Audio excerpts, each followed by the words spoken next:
Welcome to Duckpin TV's coverage of the New England Pro League playoffs. We're here at Holiday Lanes in Manchester, Connecticut to bring you the semi-final match between Rigney's 3 and the VALIC Vipers. We pick up the match in the first game in the 7th frame. It's a tight one. Rigney's 3 leads by 3 pins. Just by 3 pins. As we continue going here, I'll give you a little more information about the New England Pro League. As we see Eric Pellet on the right lane leave the 7 pin. That was a fill on a spare, so that should bring VALIC Vipers a little closer. Leo Montero on the left lane for Rigney's 3. Leaves the 5-10. Pellet converts.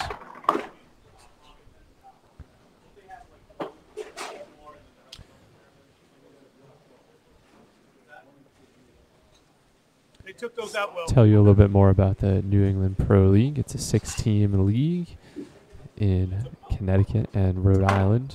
The best bowlers from those areas compete. Final standings this year were as follows. Lucky Strike Lanes had 36 points. That was a league record. VALIC Vipers, the home team in this match, 31 points. And Rigney's 3 in third place, 27 points, are the visiting team today. Like I mentioned, this is a pro league, so it is completely 100% scratch. That means there's no extra handicap added to these bowler scores. Teams have switched sides, so we get our first look at Will Rigney on the right and Luke Robustelli on the left.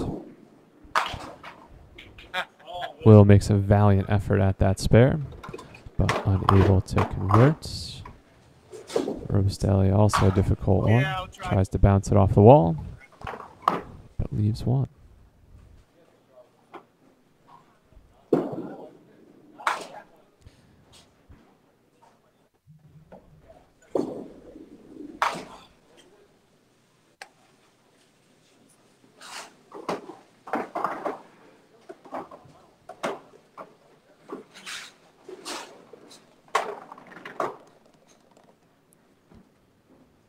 We've got a 5-pin game now. It's flipped in favor of the VALIC Vipers. 5-pin lead as Andy Fairlett comes up on the right for Rigney's 3. He's on a double. This is a critical ball and really not what he was looking for there.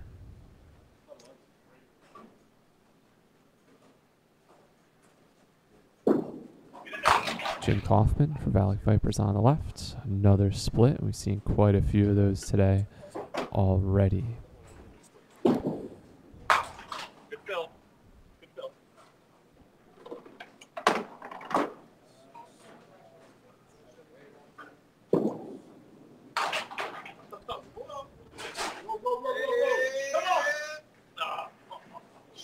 With Fairlett filling the double, his team is going to jump back into the lead. It's just a matter of how much at this point.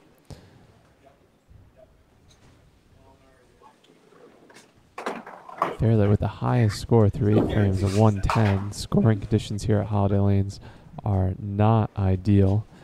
This is considered one of the tougher bowling centers to play in. An 8-pin lead now for Rigney's 3. Going into the last bowler in the 8th frame. Tell you a little bit about their head-to-head results this year. Each team played one match at the opponent's home bowling center during the regular season. Rigney's 3 led the series 7-3 points. They won 5 of the 8 games and won total both times in this league. 1 point is given out per game. Matches are typically 4 games, and 1 point for total as well. So Rigney's 3 seems to have the edge. However, it's the playoffs. It's best of 5. Anything can happen here today. So Leo Montero of Rigney's 3 on the right. Leave the 7 pin, and he's unable to convert. Pella also left the 7. He also is unable to convert, so neither bowler here able to take advantage. And we have an extremely close game here. Pellet misses that again. And going into the last 2 frames of this match, it's completely even. No marks on either side. No pins between them. It's a 2-frame roll-off at this point. Robustelli on the right, off the head pin. These bowlers have not put on a great show so far in our coverage. But again, like I've said, this is a very, very tough house. And Rigney gets that 7 pin to fall late, but it goes down, and that's a strike, giving Rigney's 3 the advantage in these last 2 frames.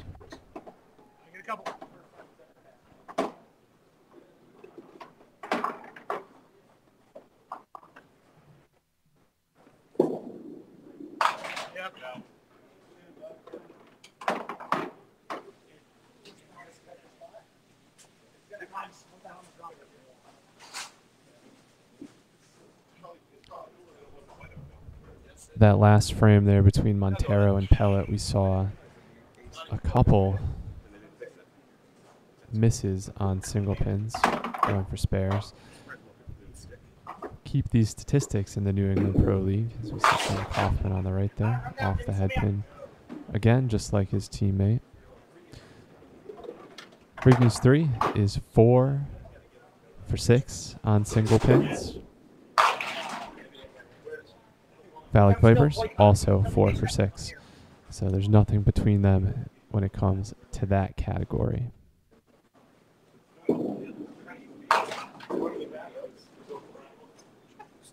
guess you could stop it like the Taco Bell. Or he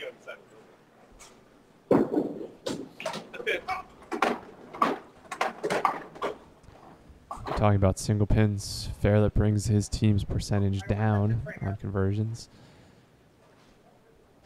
leaving the door open for VALIC Vipers. Really, Montero had a single pin, Fairlett had a single pin. This game could be well in their control if both or even one of them had converted. Instead, it's still exactly an even match. The only difference between them now is Rigney's strike that he will be getting to fill going into the 10th frame. This is Eric Pellet of VALIC Vipers on the right. Good ball, leaves the 5 pin.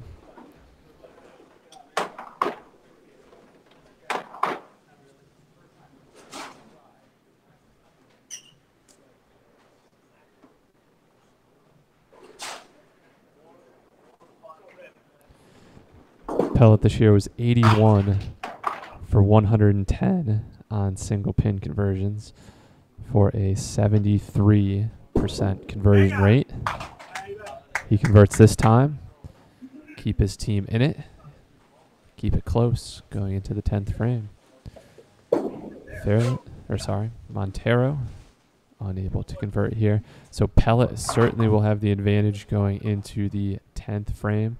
He'll be finishing on the left lane, so he will get to wait for Montero to finish. And Pellet will know exactly what he needs. Also, give him a little confidence knowing he's got that spare, and his first ball will be doubled. Rigney now up on the right, on a strike. This is an important ball. Cuts through for a 3 fill. Wood.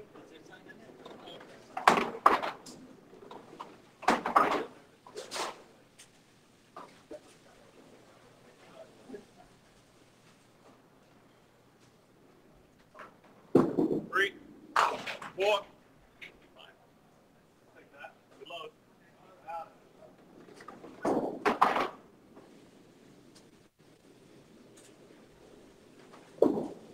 Go! All right, 2 and C.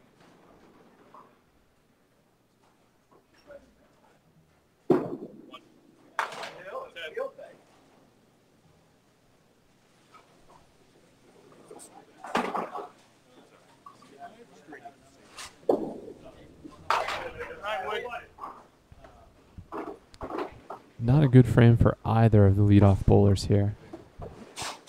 However, with Rigney's strike in the previous frame, his 9 fill is going to give Rigney's 3 a lead, a 9-pin lead specifically, going into the last 2 bowlers on each team.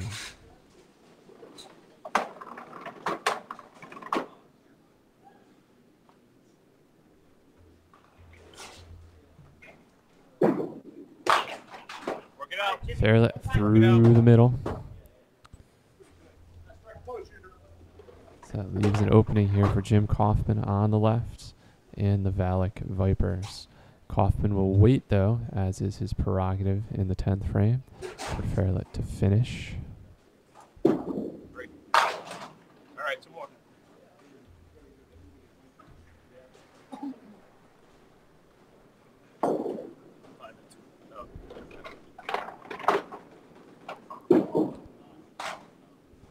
Eight total for Fairlet in this frame. Kaufman with an opening. See what he can do here to bring VALIC Vipers closer.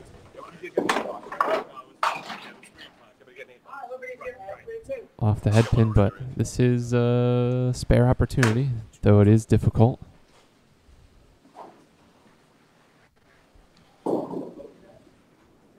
It's like we knew this game was going to be close. This is a rematch of last year's semifinal game when Rigney's 3 was defeated 3 games to 2, as we see Kaufman pick it up 3 games to 2 by VALIC Vipers. So they went the distance last year. Will they go the distance this year? That's a good question, but even more important is who is going to get this first game. Last year, Rigney's 3 captured the first game. They went on to lose the match, but certainly winning that first game can give your team a lot of confidence. So we see Kaufman go for the fill. 8 there for him. So that gives VALIC Vipers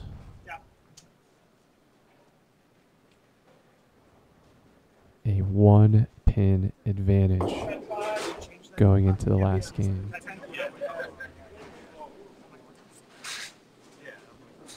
One-pin advantage. Remember, Pellet has a spare, so Leo needs to mark in this frame, and he does. That's a strike for Leo Montero.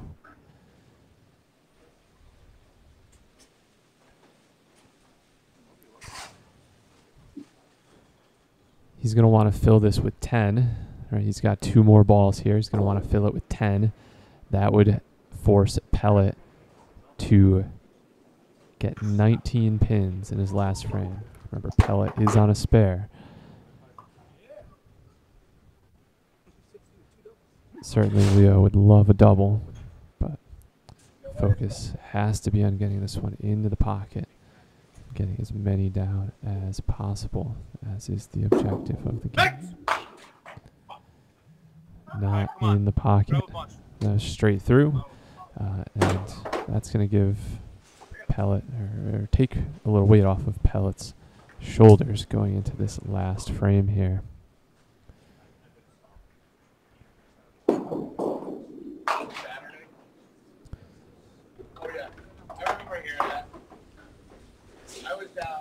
A 7 fill there.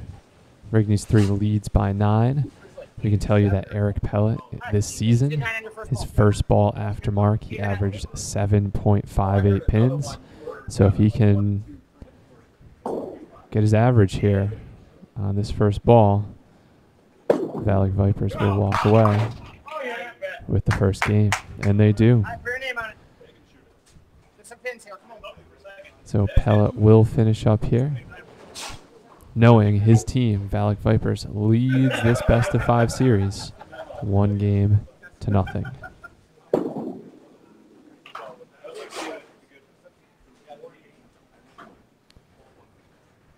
While we've got a moment here, we'll step away. We'll take a break. When we get back, we'll begin action from game 2 of this New England Pro League semifinal match. Win this match. So that means putting a strike on this. 9 pins will tie. 8 pins or less. He's eliminated. McClellan's champion. Oh my goodness. Ladies and gentlemen, Jimmy Mulvihill throws another great ball on the head pin, leaves a ring and 5 pin, and we have a tie.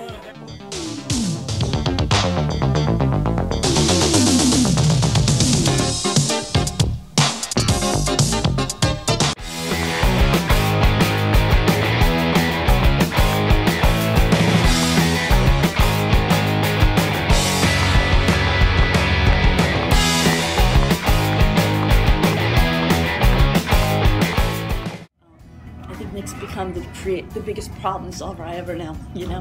He's just, okay, I want to do that, so we're just going to figure out how we're going to do it. And honestly, I don't know how he figured out how to do the duck pin, but everybody tells me it's simply amazing. He just figured it out on his own. Mulvihill needs to beat that 163 to win this match. So that means putting a strike on this. 9 pins will tie. 8 pins or less. He's eliminated. McClellan's champion.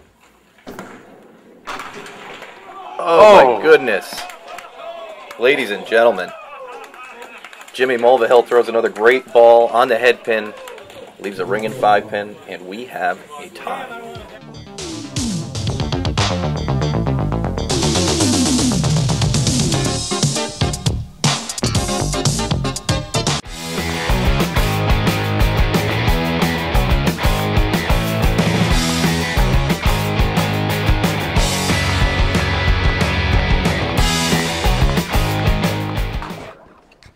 All right, we're back. We just saw VALIC Vipers win by 2 points. Just 2 pins. The first game in this best of 5 series.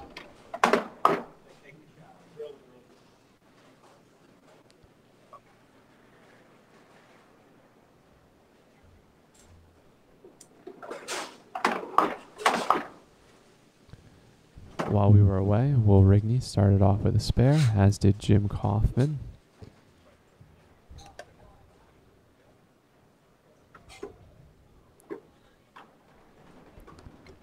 Robustelli and Fairlet both rolled a 9, so these teams are still neck and neck through this game. Montero on the right. Yeah, it's kind of putting the word out. Last year, our team was me, Eric, Eric Tuscan, and Tom Temple. Yeah. Wasn't Eric hurt? Scotty, well, he's a lefty. So. But Scott said that he's going to try and put a team together of his own. Oh, really? So that's why I said maybe you want to see him with his team. Or, you know, yeah, but if not, then we have one open.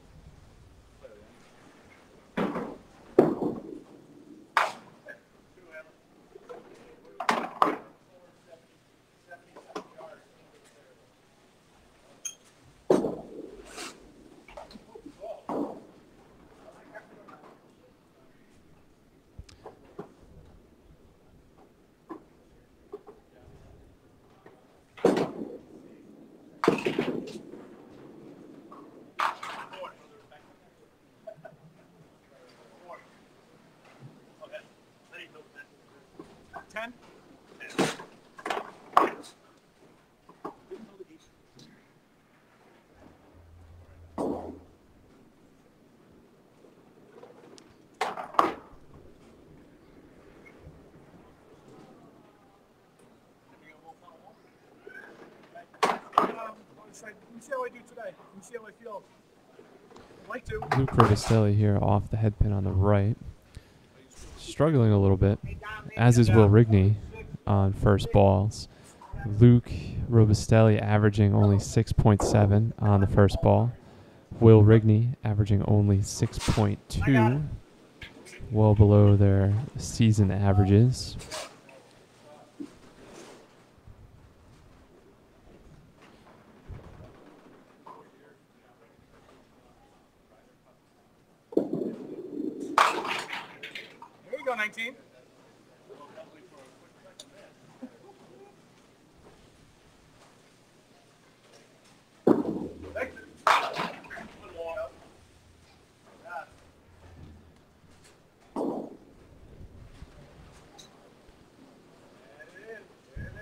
Luke upping that first ball average on the right, and he's able to convert that single pin for a spare. So he's off to a decent start this game, as is Will Rigney, who also left just one, and he converts for a spare. We haven't seen too many strikes yet today. Just 2 from Jim Kaufman. That's it for the VALIC Vipers, 2 strikes. On the other hand, we got Rigney's 3. Rigney has 2, Fairlett 2, and Montero 1.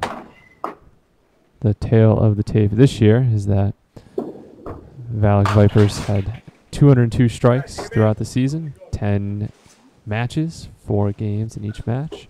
So in those 40 games, they bowled 202 strikes. Rigney's 3, 214. So very, very, very close. But today we can see that Rigney's 3 with the advantage in strikes 5-2 so far.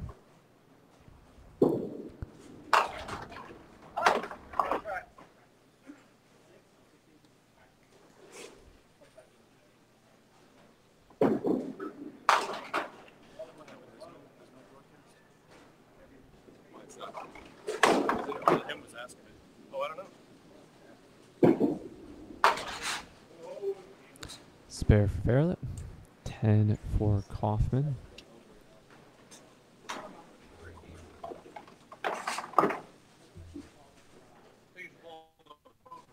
Somebody just changed this color.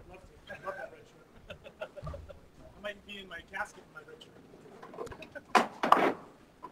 It's early, but VALIC Vipers leads by 8. However, Rigney's 3 does have 3 spares still to fill. Tell you a little bit about the VALIC Vipers this season. 31 points. Saw the standings a little earlier. 25 and 15 in the games. 6 and 4 for total. That was good for second place. Their high set was 18.08. Their best win was by 325 pins. That's for total.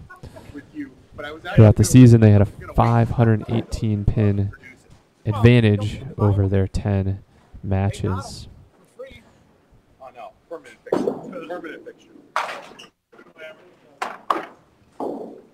Really interesting, though, for the VALIC Vipers. We compare them to last season. They averaged 1651.6 in their matches. This year, they averaged 1651.4. So nearly the exact same total pinfall for 16-17 and 17-18. This year, though, that average and their results were good for second place in the regular season. Last year, they finished in 3rd place. Went on, as we know, to defeat Rigney's 3-2 in the semifinal match, and lost in the final to the Rhode Island Red Barriers, 3-1. So they'll be looking to get back to the final again for the 2nd straight year. Rigney's 3 trying to do something about that, though. Up now by 22 is Rigney's 3. They've started off strong. In their first 6 frames, they have 5 spares.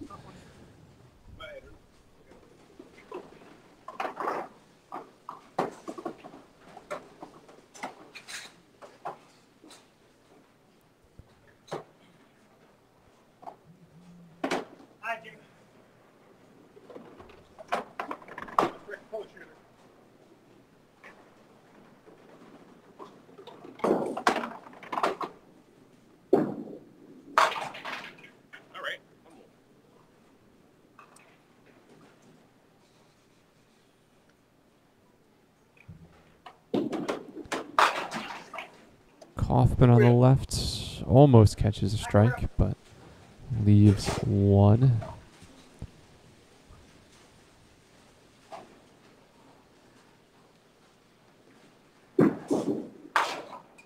Charity hop.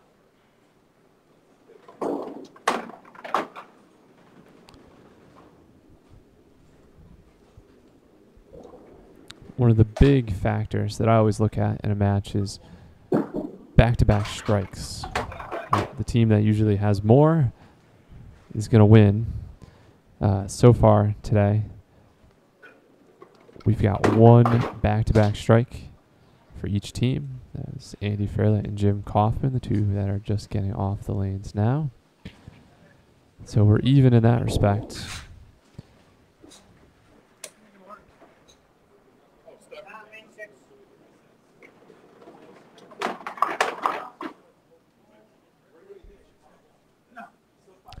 So we go to the bottom bowlers here. Eric Pellet, 4 marks thus far today. Leo Montero, 3. Montero converted 2 of 3 single pins. Pellet is 3 for 5. He's left the most single pins out of any bowler in the match today.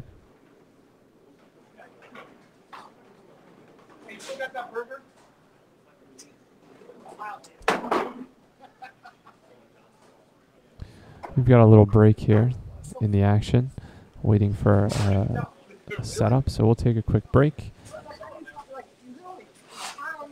Oh, actually, they're all set, so let's see this frame out. Then we'll go to our break.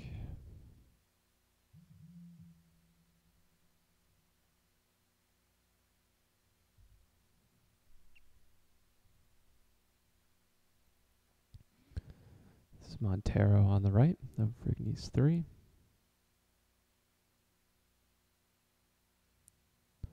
That's a strike, well worth the wait. Montero off to an excellent start.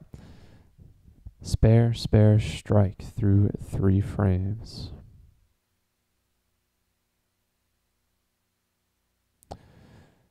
Complete opposite emotion for Pellet here. Not off to a terrific start. 10, 7, and now in this 3rd frame, chops right through the head pin. Tries to bounce him off the wall, but just gets 2.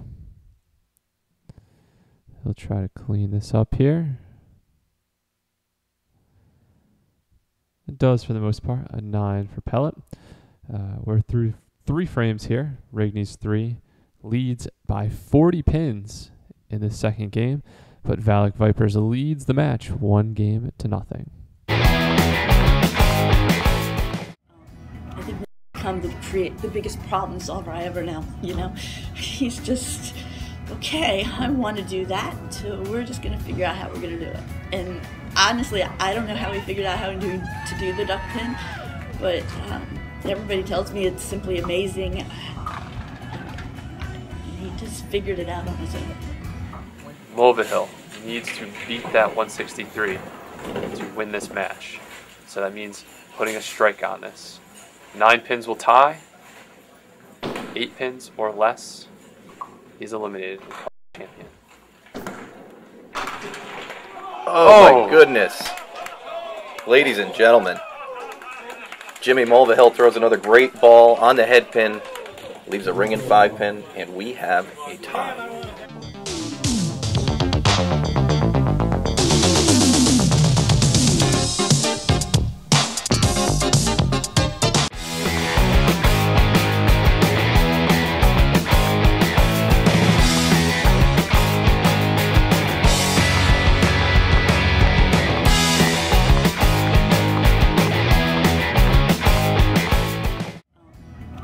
Become the biggest problem solver I ever know. You know, he's just okay. I want to do that, so we're just gonna figure out how we're gonna do it.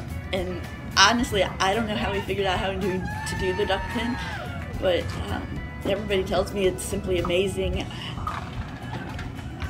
He just figured it out on his own. Mulvihill needs to beat that 163 to win this match.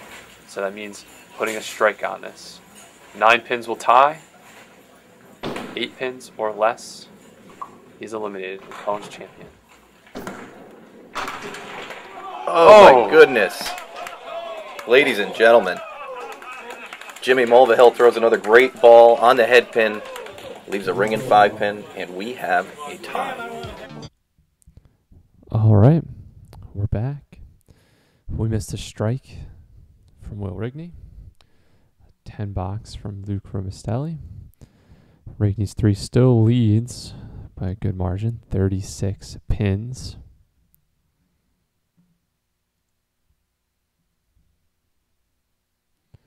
We're talking a lot about single pin conversions a little earlier. These are the league standings this year for the New England Pro League. Kyle Shaw of Lucky Strike Lanes, 80.6% conversion rate, as we see Montero continue his hot streak here. Spare, spare, strike, spare to start the second game and give his team now a 50-pin advantage through just 4 frames. Eric Leteska of Holiday Lanes, 78.3%, and Dave Dupuis again of Lucky Strike Lanes. We'll see him and Kyle Shaw later on today as we see Will Rigney make that 2 strikes in a row. Money's got to be on Rigney's 3 to capture this game. Already we're not even totally through 5 frames yet, and they're ahead by at least 60 pins. I was talking about a little earlier, those back-to-back strikes are really, really critical in a match like this. If you can string them together, you give yourself an excellent opportunity. This year, Rigney's 38 back-to-back strikes, while VALIC Vipers only had 25. So Rigney's 3 has the firepower.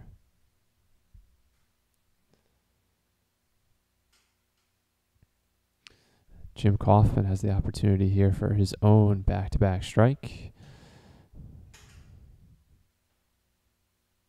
Leaves 1, right? But that's a huge difference. Rigney's got 2 strikes to fill in the next frame. Kaufman, even if he converts this, will just have that 1 spare.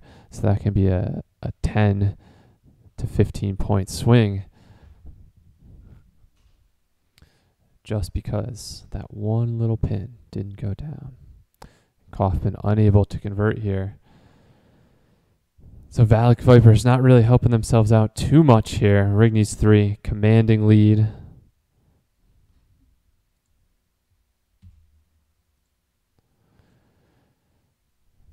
$52 pins now. 52 pins. Leo Montero's hot. Eric Pellet is not right now. Montero's perfect. When we talk about duck pin bowling, 4 marks in 4 frames. Pellet, no marks thus far.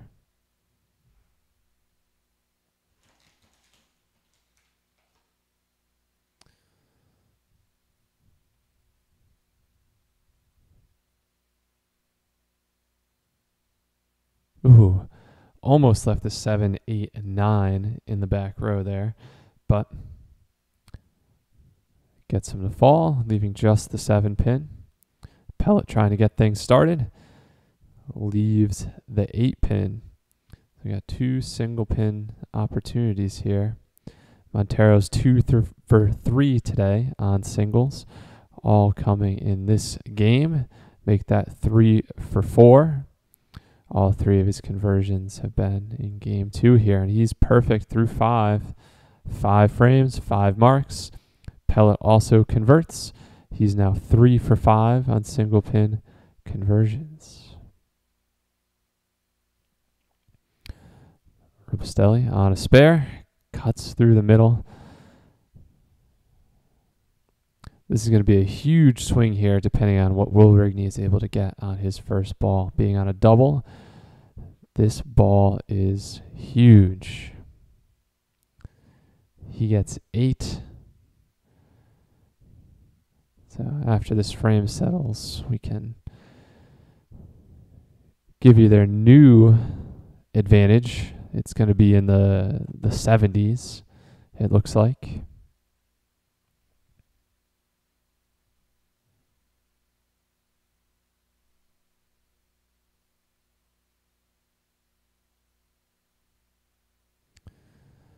9 total for Robustelli. Also a 9 for Rigney. But now 75 pin advantage for Rigney's 3. 75 pins. If we look back to their other matches this season, right, they played each other twice, once here at Holiday Lanes, once at Town Hall Lanes, home and home. As we see Jim Kaufman throw a hammer right there. Right, we looked earlier at their head-to-head results. Rigney led 7-3, 5-3 total. But I'll point out that in one of their matches at Rigney's 3, right, at Town Hall Lanes, it was 2-2 in games. Right, each team won 2 games. However, Rigney's 3 won total by 142 pins. So even though they had the advantage on that day, 3 points to 2, if it were under today's format, best of 5 games, they'd be going into a rubber match. So, you could lose a game big in this format, but because it's just the first of 3 wins, you really can't beat yourself up too much about it. You just got to come back the next game, give it a shot, because everybody starts at 0 in game 3.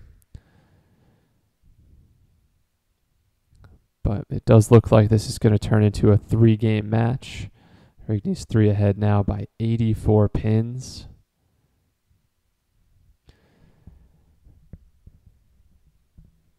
Take a minor miracle for VALIC Vipers to come back, even make this a close match. Leo Montero looking to keep his streak going. Off the head pin, leaves a 3-pin opportunity. This one's makeable, not too difficult.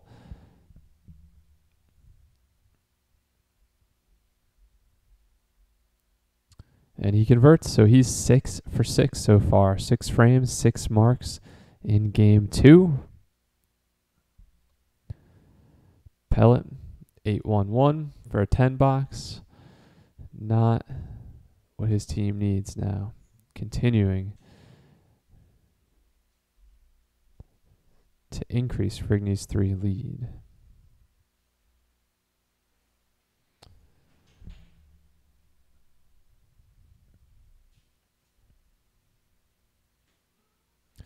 There's a strike for Robustelli. He's going to need a couple more of those to make this match close. And we're about 2/3 of the way through the match. So this is a good opportunity to take a break. We'll be back in just a couple of minutes with the conclusion of this match. Stay tuned.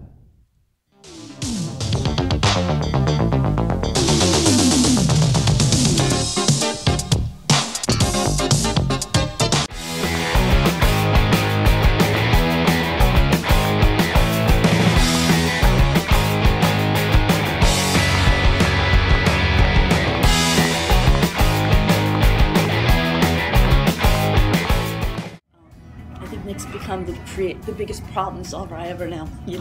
He's just, okay, I want to do that, so we're just going to figure out how we're going to do it. And honestly, I don't know how he figured out how to do the duck pin, but everybody tells me it's simply amazing. He just figured it out on his own. Mulvihill needs to beat that 163 to win this match. So that means putting a strike on this. 9 pins will tie. 8 pins or less, he's eliminated. McClellan's champion. Oh my goodness. Ladies and gentlemen, Jimmy Mulvihill throws another great ball on the head pin, leaves a ringing 5 pin, and we have a tie.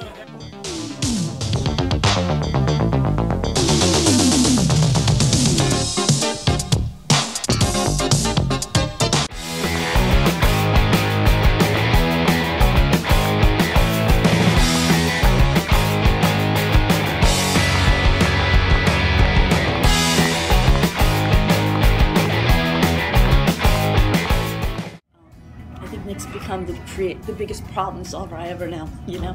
He's just, okay, I want to do that, so we're just going to figure out how we're going to do it. And honestly, I don't know how we figured out how to do the duck pin, but everybody tells me it's simply amazing. He just figured it out on his own. Mulvihill needs to beat that 163 to win this match. So that means putting a strike on this. 9 pins will tie. 8 pins or less, he's eliminated. McClellan's champion. Oh my goodness.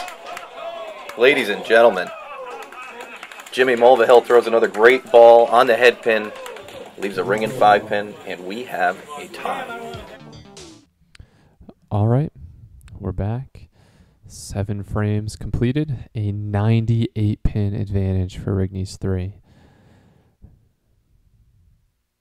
At this point, VALIC Vipers just got to regain their composure. They've got 3 frames to work things out. Get ready for game 3 of this match. The first of what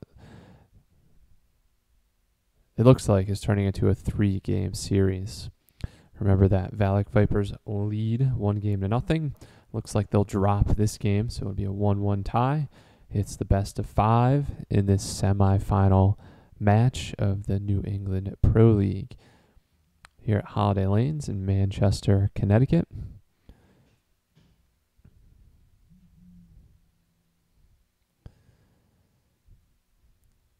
Huge advantage for Rigney's 3 at the moment.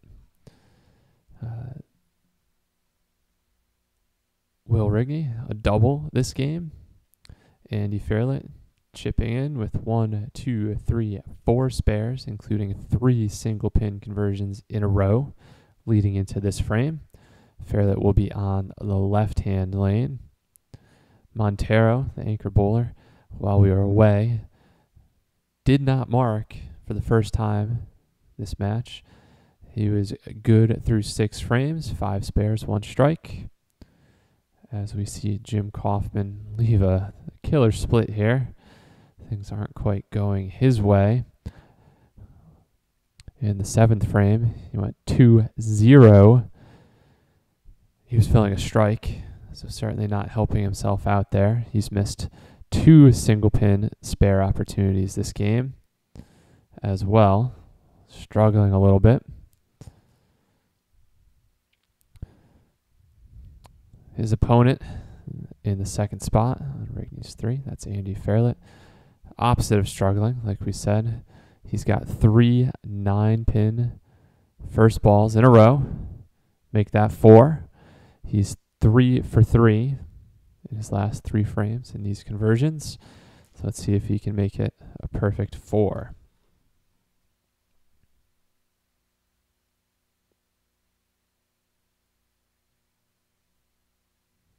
And he does. So that's 4 straight single pin spares for Andy Fairlett. You know, if we're talking about single pin conversions,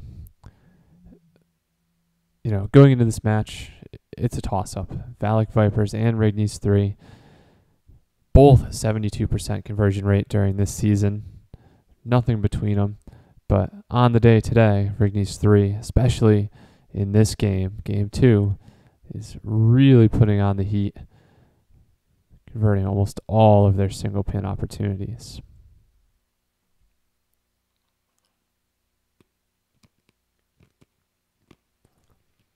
Just as we're talking about it, Pellet on the right misses another single pin opportunity.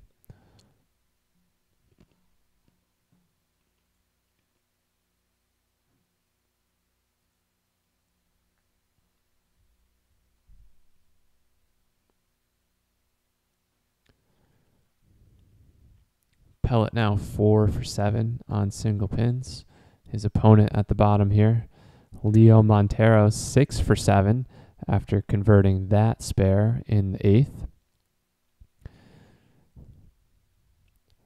Rigney's 3 didn't pull away too much in that frame. 91 pin advantage now.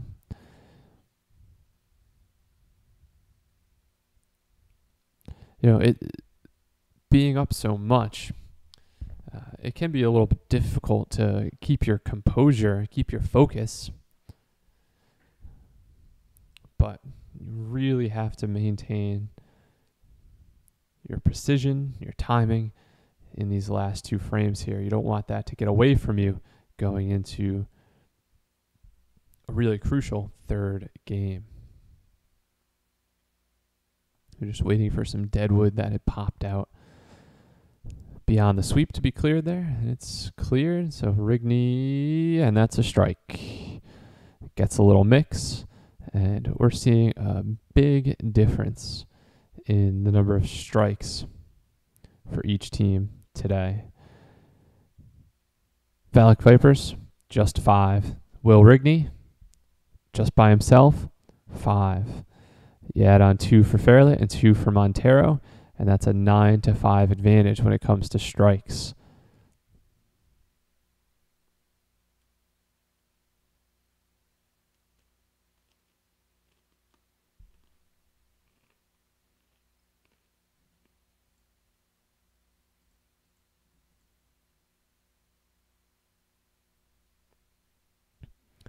Fairlet, 5th frame in a row that he has dropped 9 pins on his first ball.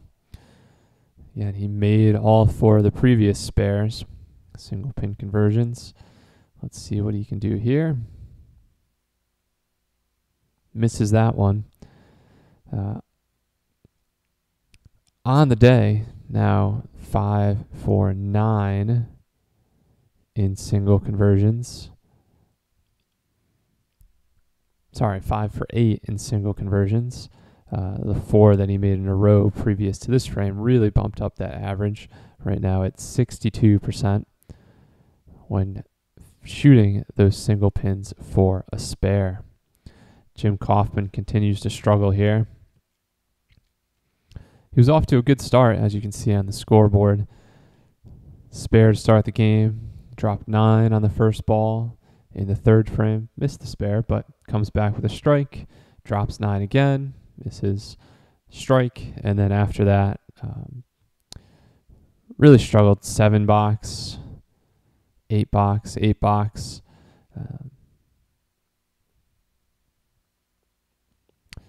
He's got one more frame to figure things out before things reset back to 0. Same thing for Pellet. He's got some time to work things out. That's the one he wanted. Strike for Pellet.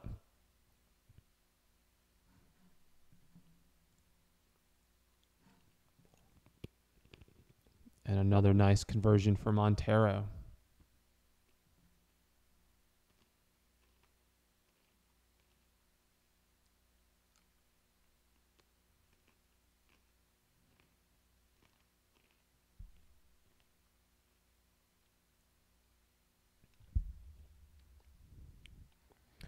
Robustelli seems to be the shining light on his team the past couple of frames. Strike, spare, spare. A little light on this one, leaves a split, but he's got to have some confidence at least going into the 3rd game with the way he finished this one. Will Rigney struggling a little bit on the left-hand lane. 2-5, that's a decent 7 fill for his strike in the 9th.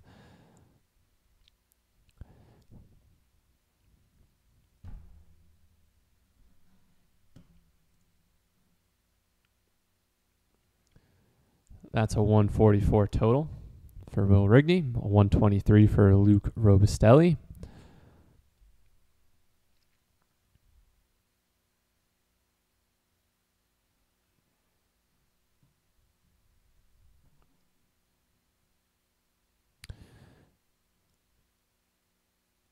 This box by Jim Kaufman is perhaps the most important in the latter half of this game here.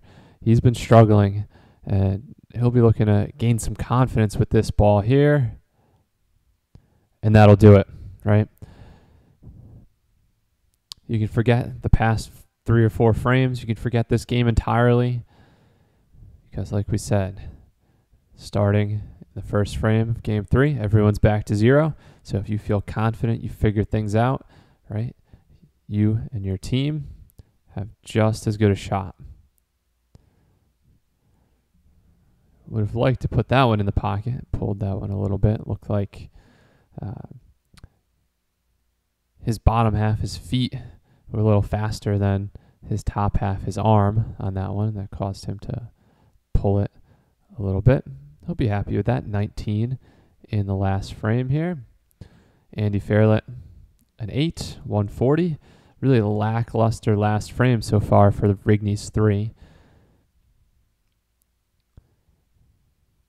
But I guess we can give them one frame off after the performance that they've put on so far. Up 90 pins going into their final bowler here.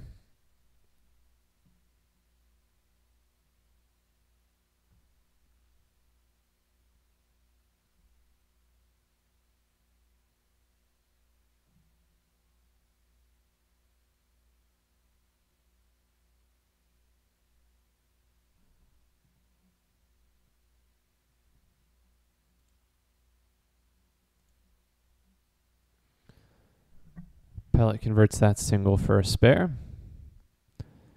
He's now 5 for 8 on single pin conversions.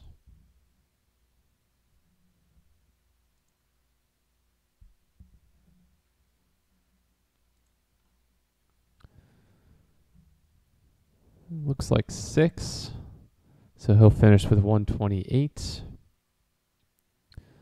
Montero looking to finish a big game here. He's got 8 marks in 9 frames so far. Looks like a 2-pinner here if he wants to make that 9. Chops through it, so he'll be 8 for 10 when it comes to marks this game. A really, really solid 160 something, 164 for Leo Montero.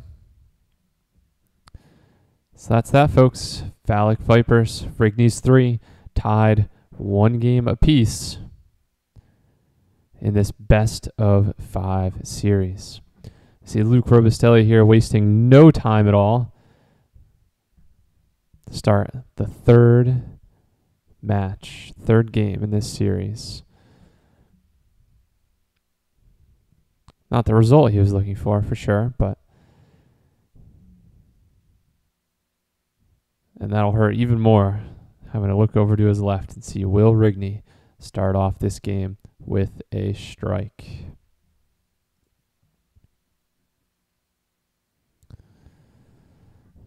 This is a good opportunity to take a break.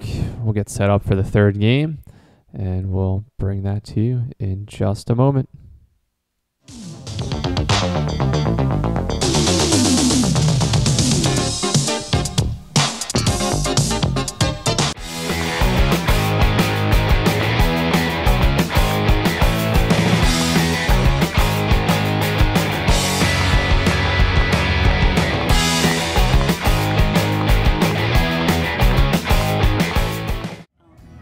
Nick's become the biggest problem solver I ever know, you know?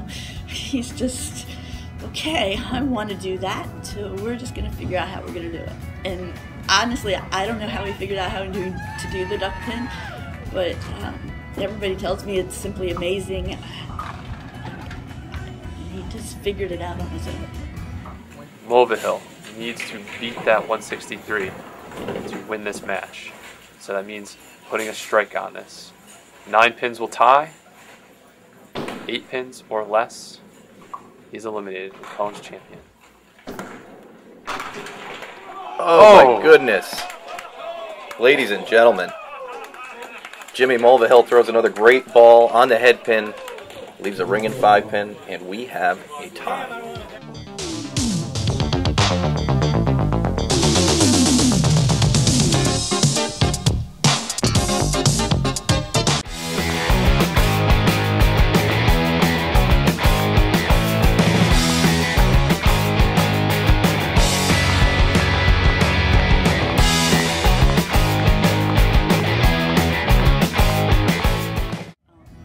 Nick's become the biggest problem solver I ever know, you know?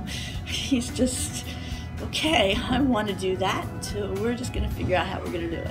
And honestly, I don't know how we figured out how to do the duck pin, but everybody tells me it's simply amazing.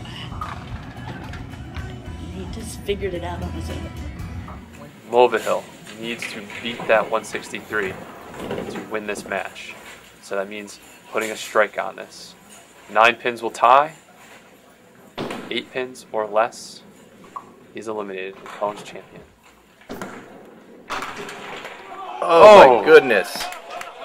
Ladies and gentlemen, Jimmy Mulvihill throws another great ball on the head pin, leaves a ringing 5 pin, and we have a tie.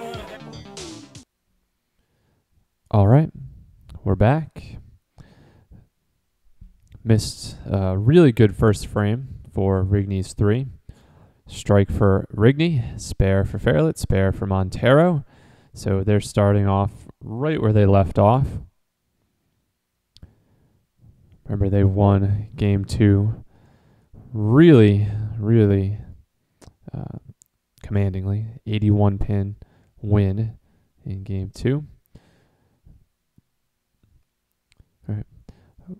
Really big confidence boost for their team if they can get off to another hot start, and really psychological blow to VALIC Vipers if they cannot stay within touching distance in just the first couple frames. There's a lot of a mental aspect to this game, and you don't want to be down in the dumps, not feeling good about your game, not feeling good about your team's chances. That is not going to impact your game in a positive manner.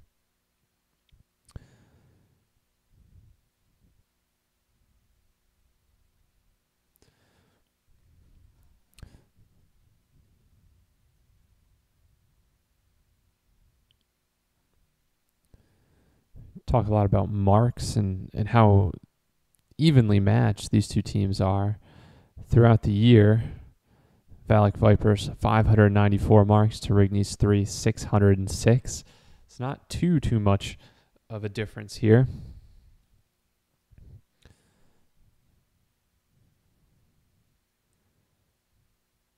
So we see Jim Kaufman come back with a strike.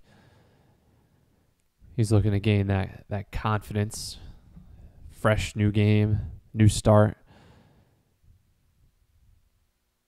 See Fairlet on the right. 7 pins on the first ball. Left a really nasty split. Whoa. Makes the 7-8. That is not easy, folks. But just counts for 2 nonetheless, despite the difficulty of that shot. So that's a 9 for him. 26 total through 2 frames.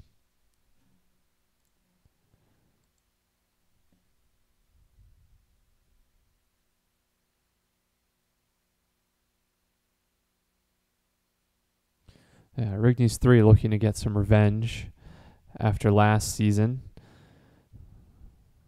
VALIC Vipers defeated them 3-2 in the semifinal match. Only difference for Rigney's 3 this year is that they've added Leo Montero to the team.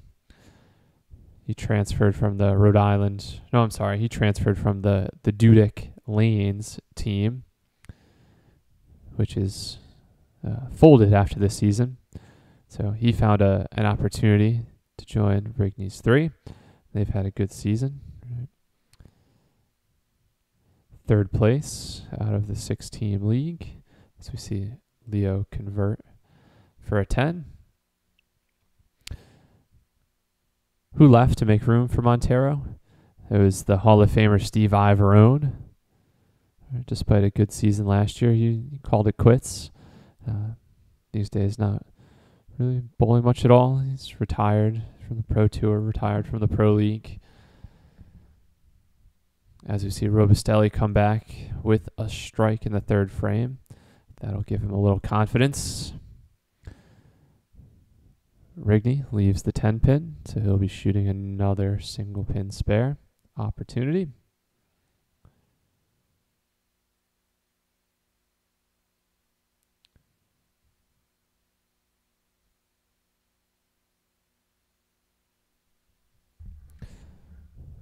this season. Rigney's 3 just a little bit lower in their performance in comparison to last year. This year averaged 1730. Oh, no, I'm sorry, 1669. Their highest total this year was 1730. Their average, 1669. You compare that to 1721 from last year, and it's a big dip. You might be able to argue they were lucky to finish in third place in the final playoff position. But teams behind them didn't perform as well, so they're here on the road, traveling from Rhode Island to Holiday Lanes in Manchester, Connecticut for this match.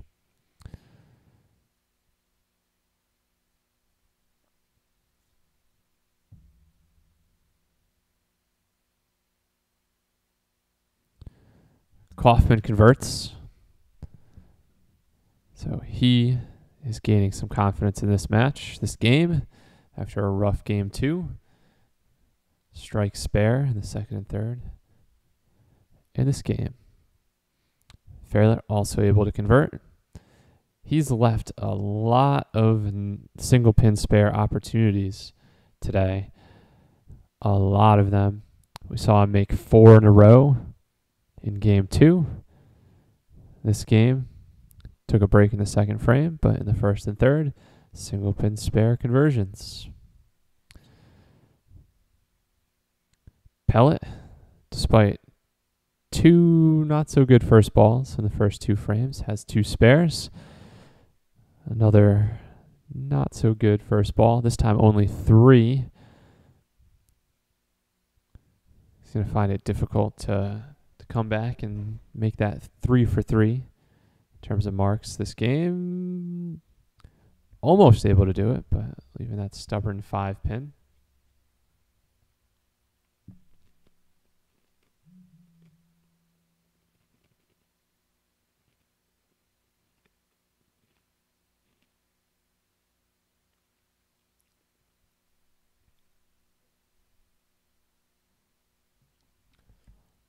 Tough frames for Montero and Pellet here.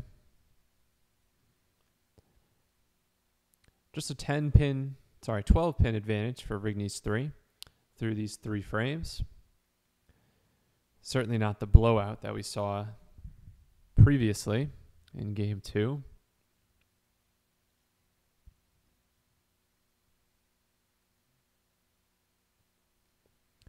Rigney up on the right.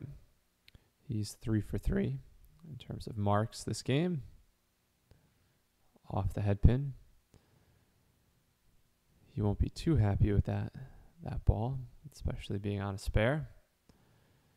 Robustelli, ooh, gets them to go there.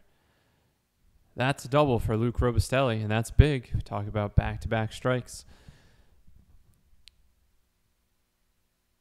Especially if Rigney doesn't mark here. So that could be a big, big opportunity to make up some pins and potentially put his team into the lead for Luke Robustelli with that double.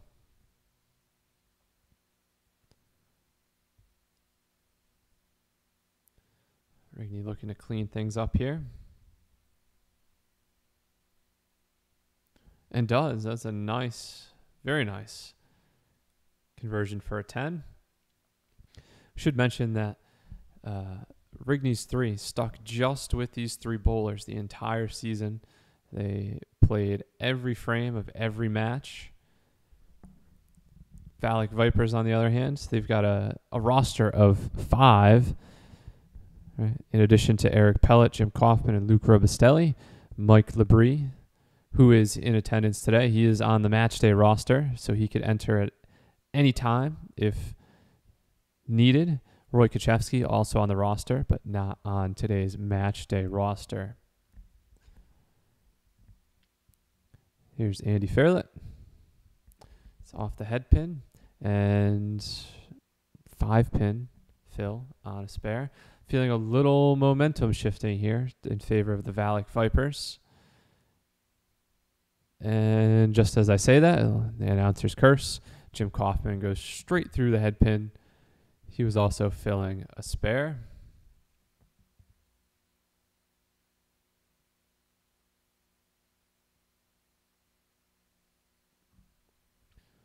Just 3. And comes back just 1. So it seems like his luck, his performance was about to turn around. And suddenly, in this 4th frame, he's hit a roadblock. Fairlet, not a great frame either. Ooh. Not as bad as Kaufman, though, who just scored 4 in this frame. Fairlet doubled that for 8. It's a little knock to the momentum here. Felt like it was going towards the VALIC Vipers, but that frame seemed to stop things in their tracks there. So you see Montero drop 8 pins. He led his team in game 2, 8 out of 10 marks. I believe he started the game rather, with 7 in a row. Sorry, 6 in a row. It was 6 in a row. And then finished open, spare, spare, open for a 164. Doesn't look like he's on the same track this game. Just that spare in the first frame. Open the other 3. He's at 44 through 4 frames. Eric Pellet, similar story. 2 spares, 2 bad fills. He's at 48, just a little ahead of his opponent at the bottom of the scorecard. This was a big, big ball for Luke Robustelli. On a double, on a back-to-back strike. So that 9 will count double. That's huge for his team.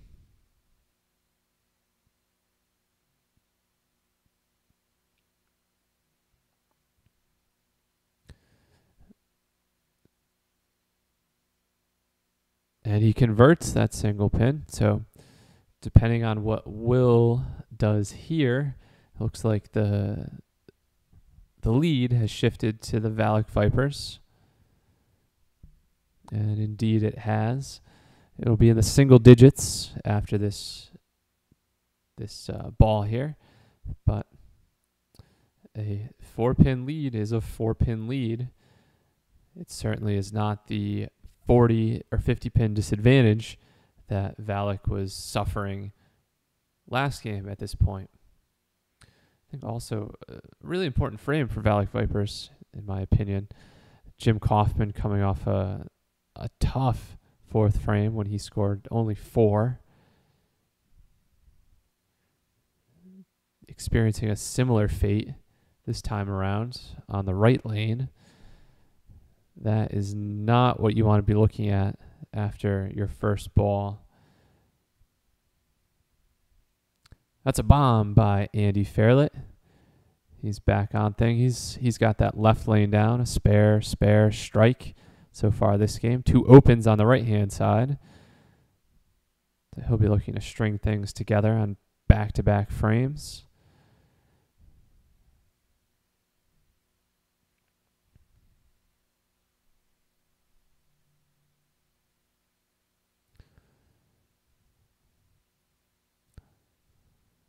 Be happy to walk away with that. 8 if I were Kaufman after that first ball. Really ugly break.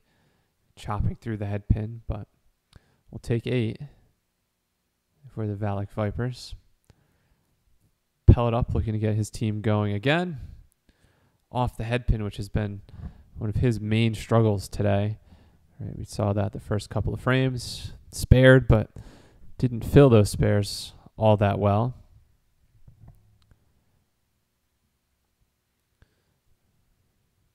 This spare opportunity looks a little bit easier.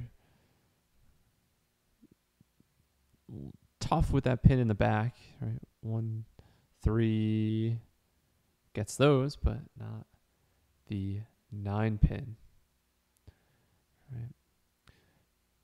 If you've got just those 2 there, you can hit it on the outside, you can hit it on the inside and still get it, but you got to be really precise when you've got that 9 pin or if you've got the mirror image of this, the 8-pin in the back, got to be very precise to get them all to go down.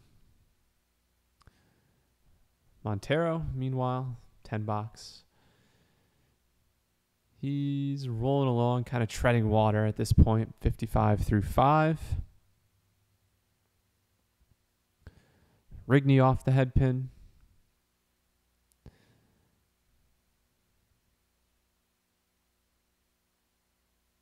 Just one mark for Rigney's 3 in the past 7 boxes they've rolled.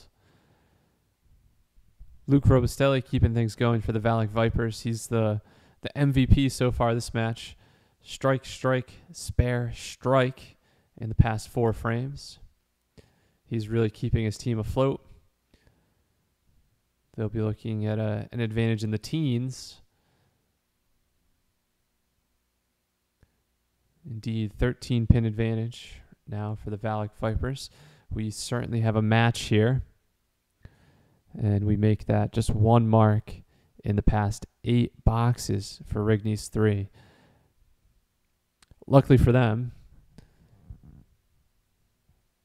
while they've done that, VALIC Vipers really haven't done much of anything aside from Robustelli's strike, strike, spare, strike. Rigney's 3 very lucky that the other bowlers on VALIC haven't jumped at this opportunity to increase their lead.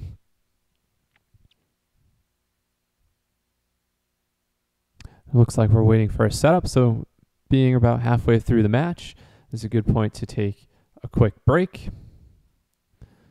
VALIC Vipers lead by 13.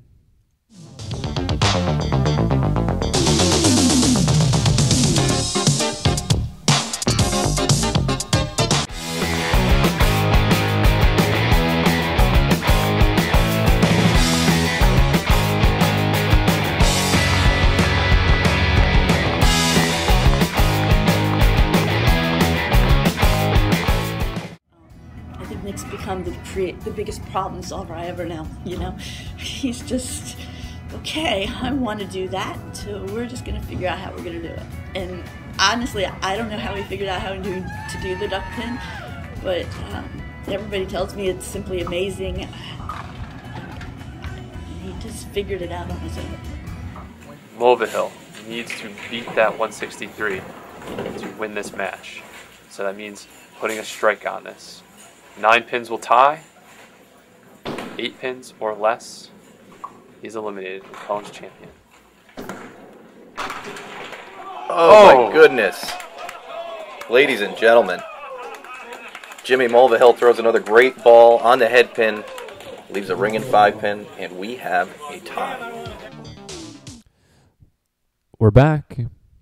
While we were away, we missed a strike by Andy Fairley. A really important strike, because that's 2 in a row for him. Just as Robustelli is keeping his team afloat, Andy Fairley looking to keep within touching distance. And after that strike, looks like his team is going to be within a hair of VALIC Vipers. Now just a 1-pin differential between these teams.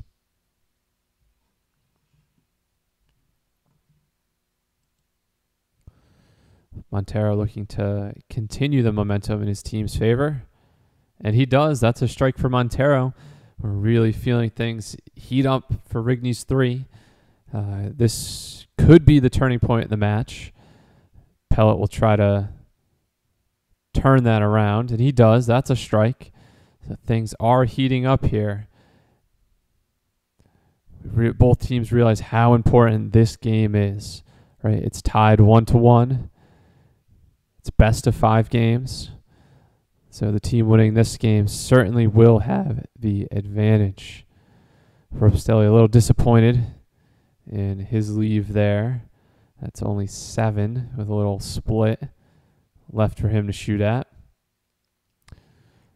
Rigney bounces things around a little bit, leaves just 1. He made his 2 previous single pin conversion opportunities, both in this match, in the second and third frames. Look to make it 3 for 3 in game 3, and he does.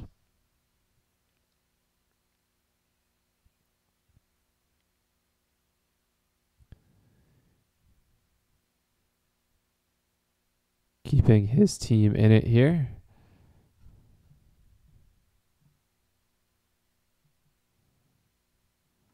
Is Will Rigney, a 7-pin differential now in favor of the Vipers.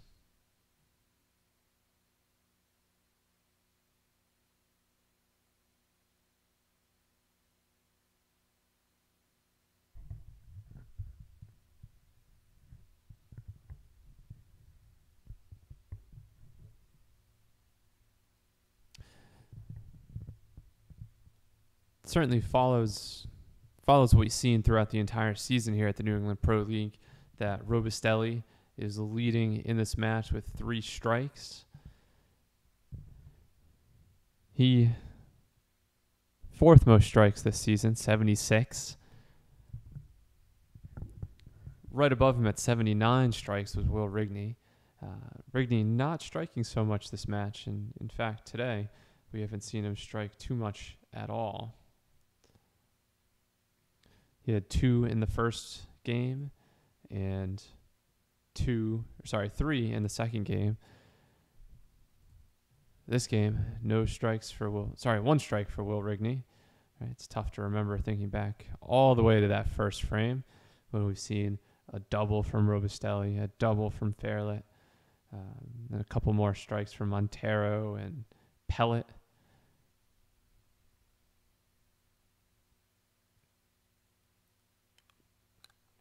Pellet and Montero. A double for either of them would be huge for their respective teams. Pellet looking for it, wants it. And the pins say, here's 7 and 8. Here's a split for you. Despite that good first ball seemingly in the pocket.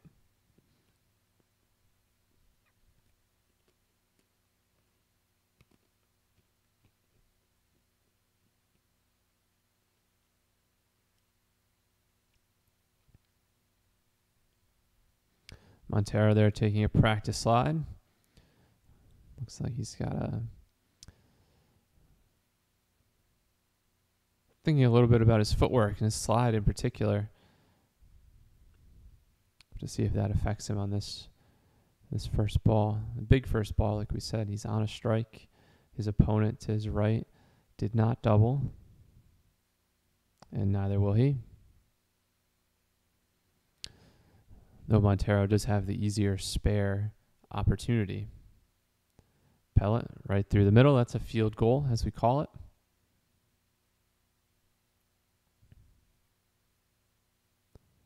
Montero again to the right. Pellet a 9. He's at 85 through 7 frames. And Montero converts this time for 10, 82 through 7 frames. And again, folks, we've got a 1-pin differential. Rigney's 3 leads by just 1. Another 9 drop on the first ball for Rigney. He's 3 for 3 on single pin conversions in this game.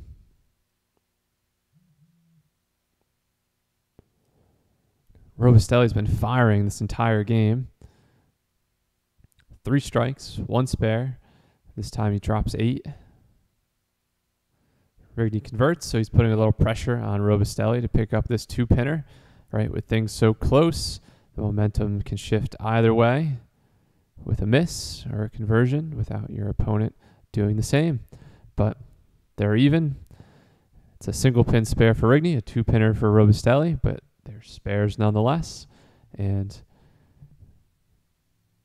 looks like a 10-pin differential now in favor of Rigney's 3. It's going to be important. Jim Coffin gets up here. He'll be on the left. He's on a spare. So a good first ball can bring things even. And then if he can match Fairlett in this frame, we'll have just about an even match. It'll be all square. Fairlett drops 9. he made his 2 previous opportunities at single pins. And Jim Kaufman, emphatically, nothing left in sight. 10 pins, just obliterated on that ball. So, just as I had said a moment ago, Kaufman with a great fill on a spare. He also matches Fairlet with a mark. So we have just an even match. It's tied exactly at the moment. Montero just clearing some pins there so you can get a full rack on a reset. And you see it's a 0 pin advantage. All square. Just like the first game, I think we went into the last 2 frames being even. We've got 2 boxes and just a little more to go, and it's exactly the same. We see this all the time in the New England Pro League. Things are so tight. Teams are so close, especially these 2 teams. They've developed a history, like we've said, meeting in the semifinals last year, meeting here in the semifinals again this year. Pellet converts that 4-pin spare. That's going to be big. As Montero is not going to mark this frame. In fact, looks like he's left with 4 on the plate. So that's a 6 for Leo Montero.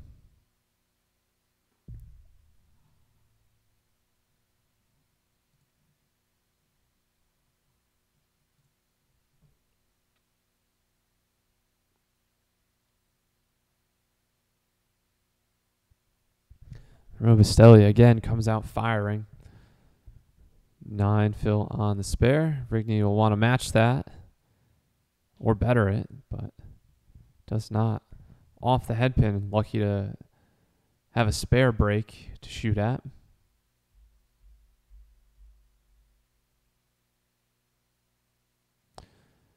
Robustelli converts. He's on quite the streak here, starting in the 3rd frame. Strike, strike, spare, strike, open, spare, spare. Rigney converts. So we've got a 5-pin game. Just 5 pins separate these 2 teams in this critical 3rd match, tied 1-1. Best of 5 series. 3rd match is so important. Jim Kaufman can put his mark on the match. He's on a strike. If he doubles here, it gives his team a huge advantage.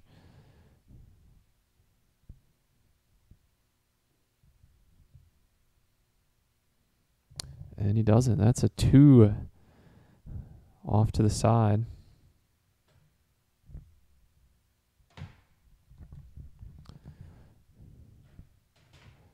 Fairlet now just has to look to equal or better Kaufman's frame.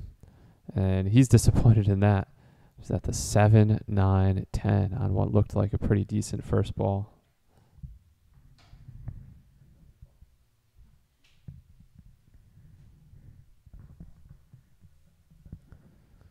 Kaufman comes back with a 7 on his second ball, so that's 9 total to fill his strike. So despite that bad first ball, he's gained 2 pins on fill over Fairlet.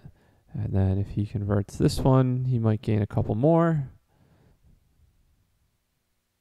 He gained 1 pin on that frame. So adding to his team's lead is Jim Kaufman. Now an 8-pin advantage for the VALIC Vipers.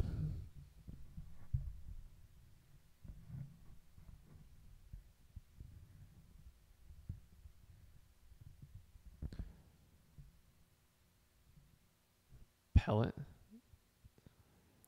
A little light in the pocket. Looks like a 3-pin cluster there that he'll have to shoot at if he wants to spare. Montero comes back with a strike, and that's exactly what his team needed. Exactly what they needed. Pellet again. I think we saw this a couple frames ago when he had the the 1-2-9. Able to get the front 2 pins, but not that one behind. Just not precise enough in the placement of that one. So let's set it up here for you, folks. 15 pin differential going into the final frame. On the side of the VALIC Vipers, Luke Robustelli has a spare. On the side of Rigney's 3, Rigney has a spare, Montero a strike. So really, it could end up in either team's court at the end of this frame. Really critical moment, critical game, critical frame, critical ball.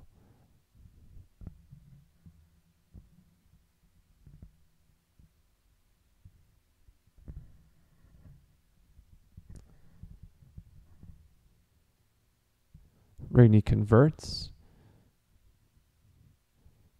5 single pin spare opportunities out of 5 converted in this game. Really impressive performance by Will Rigney. Just had a little hiccup frames 4, 5, and 6. The rest have been marks. He's headed into the 150s. Again, he's been off to the right a little bit. That's been a common theme. Not too happy. 6 fill on the spare in the 10th, so that brings him to 155.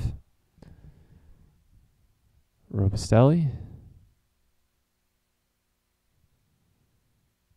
Bit disappointed with that leave. Looks like the 4-6.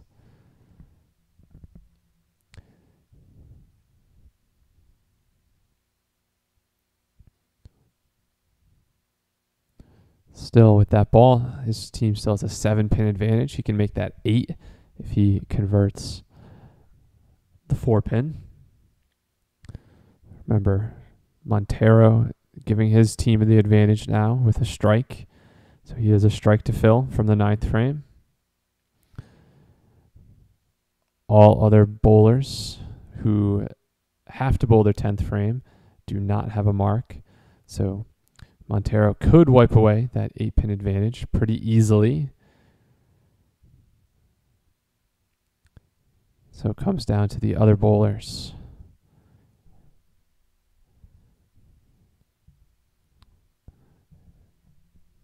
If I'm one of these guys, I'm thinking it's virtually an even match now.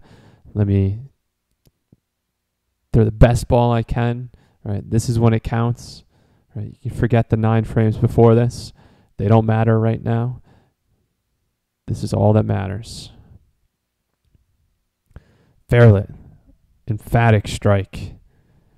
Really putting the pressure on Kaufman. Be interesting to see if Kaufman allows Fairlet or chooses for Fairlet to finish. The bowler on the left does have the prerogative to wait until his opponent has completed the 10th frame. Right, it's only in the 10th frame. Otherwise, it's ball for ball. Your opponent throws one, you throw one for the rest of the game.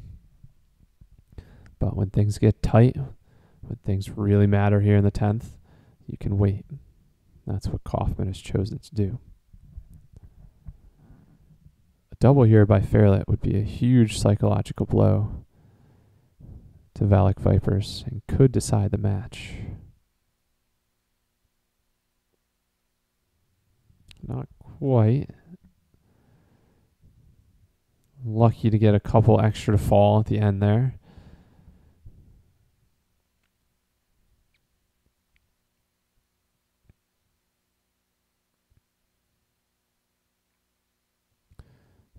Misses it. Andy wanted those 2.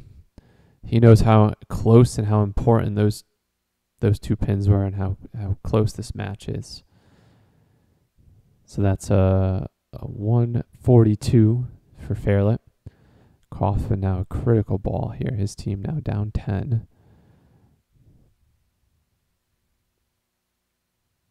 Beautiful ball. Pushes everything around the 5-pin though. So still lots of pressure on Kaufman. Needs to convert this 5-pin, this single pin for a spare.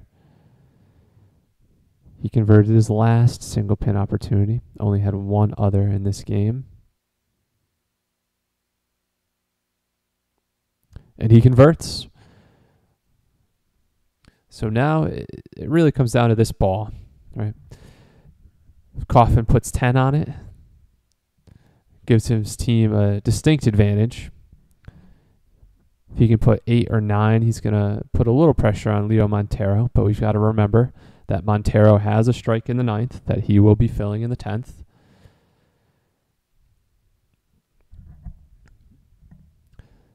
Montero will have to roll first, so we will know going into Eric Pellet's frame exactly what he will need to bring the VALIC Vipers to a victory.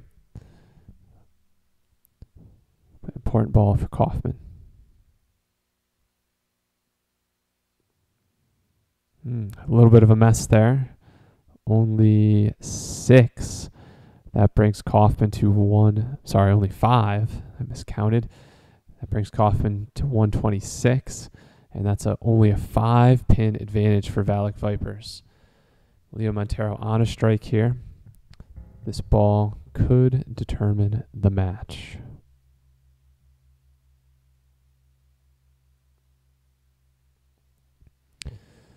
Not a good one for Montero, if we're being honest. Only 6. However, he's on a strike, so if he can string these together, could be looking at a spare, which would put a lot of pressure on Eric Pellet. In fact, Montero needs to mark if he wants to force a mark. Oh, I'm sorry. Those 2 pins now force Pellet to mark. That's what I was trying to say. That's 2 more. 116 for Leo Montero. So we know what Pellet needs. He needs a mark and 4 more pins. Not looking good for him on the first ball. This is going to be a tough conversion. But he needs it if his team is to triumph in this 3rd and crucial game. Important ball. Does not convert, so this second victory goes to Rigney's 3. They'll have a 2-1 advantage in this best-of-5 series. And now it's official. A 3-pin victory for Rigney's 3. It does not get much closer than that.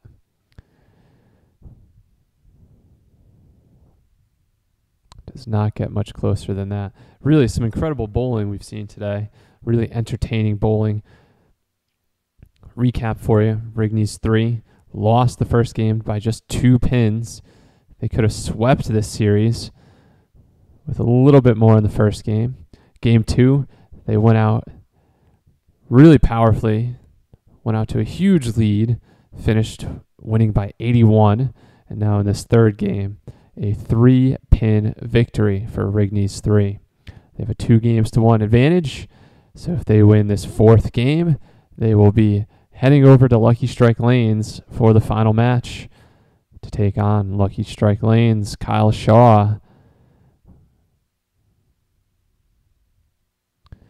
It's a good opportunity to take a break. Bringing this exciting 4th game in just a moment.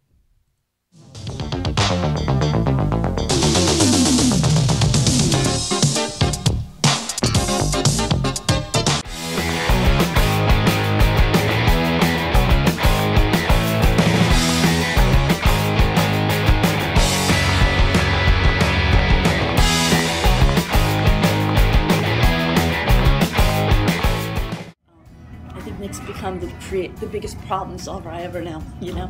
He's just, okay, I want to do that, so we're just going to figure out how we're going to do it.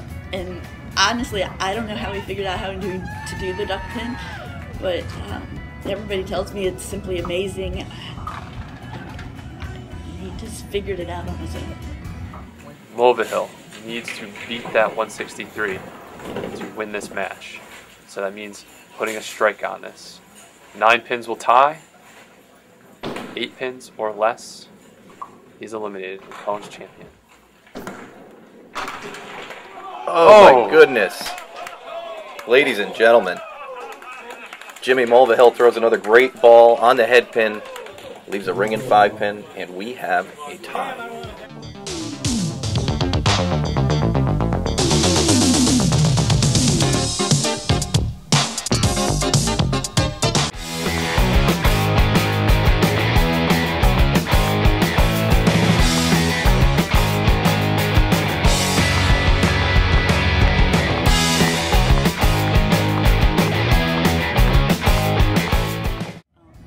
Nick's become the biggest problem solver I ever know, you know? He's just, okay, I want to do that, so we're just going to figure out how we're going to do it. And honestly, I don't know how we figured out how to do the duck pin, but everybody tells me it's simply amazing. He just figured it out on his own. Mulvihill. And we're back to Holiday Lanes in Manchester, Connecticut for this fourth game in the best-of-5 series in the New England Pro League semifinals. Give you a quick recap on how we got here. If we go all the way back to the regular season, see that Rigney's 3 and the VALIC Vipers both finished in the top 3, second and third place respectively in this 6-team Pro League. As the second seed, VALIC Vipers, calling Holiday Lanes in Manchester, Connecticut home. They host this match. Rigney's 3 calls Town Hall Lanes in Johnston, Rhode Island home. They've had to travel here for this match. So far this game, we've seen 2 really close games. We've seen 1 blowout, and we currently have Rigney's 3 with a 2-game-to-1 lead over the VALIC Vipers. So if we see Rigney's 3 become victorious in this game, they will also have won the match. VALIC Vipers needs to win the next 2 games to advance, and really more importantly, they just have to win this 4th game to stay alive and force the 5th and final game. First game, VALIC Vipers won by just 2. Rigney's 3 won a blowout second game, and we just saw Rigney's 3 win a very tight 3-pin match in game 3. That's how we got here. Let's take a look at the lay of the land while we've been away. A really good start for Luke Robustelli. He's been hot. Last game, started off this game well. Spare strike, he's got 30 plus the strike to fill through 2.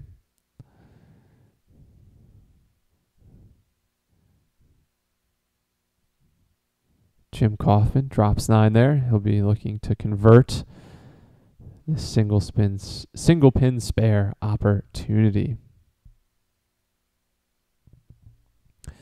He converted his past 2 opportunities at singles.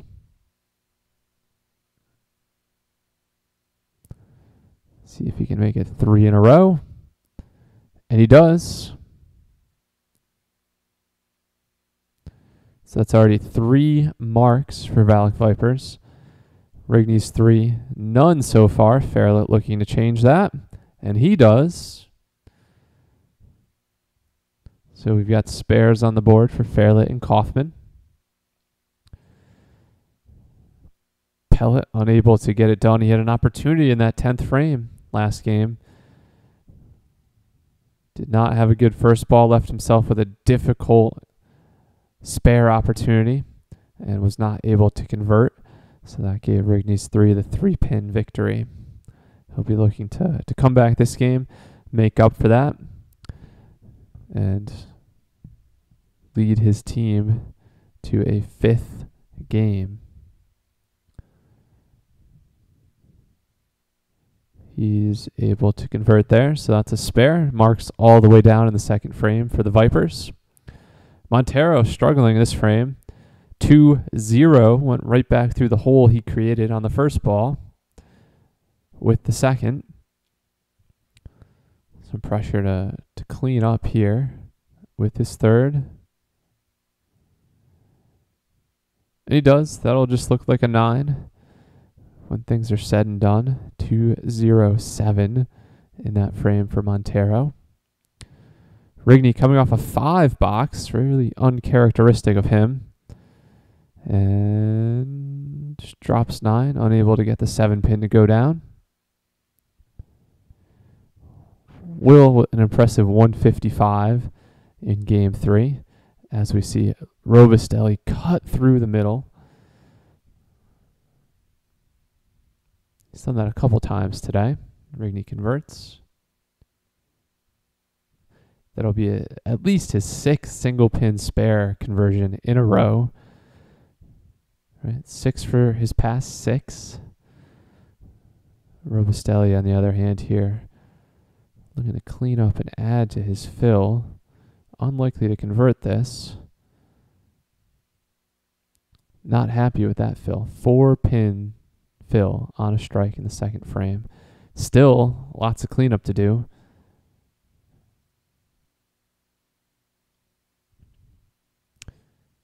And just 2 there. So 6 box for Robustelli. If you're Rigney, you look across and you say, I got a 5. Well, Robustelli got a 6, right? We're kind of even in that respect.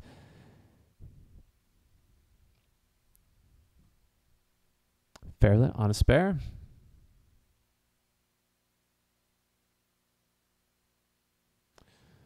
He's left some pretty messy leaves on decent pocket hits today. On the other hand, he's had a string of 9 drops in a row in game 2. We saw him drop 9 5 times in a row, make the first 4 of those. So margins are really thin for Fairlet. We talk about different bowling centers, how they might benefit different styles, but I think Fairlet goes to show us with his performance today that if you hit your marks, you're going to get the results. If you're off just a little bit, you can get the splits and the bad breaks like we just saw this frame. Kaufman makes that 9 for his 3rd frame. Start looking at the differential, and it's a 9-pin lead for the Vipers very early on in this 4th game. Montero, a much better first ball than his previous frame when he scored just 2. Gives himself a spare opportunity this time. Pellet, a little bit of bad luck again. Chops through the middle, just like his teammate Robustelli did just a few moments ago. It's a 5 fill for Pellet. Montero converts. We haven't seen too many single pin opportunities for Montero lately. He had just 1 last game, and that came in the first frame, so it's been quite a while.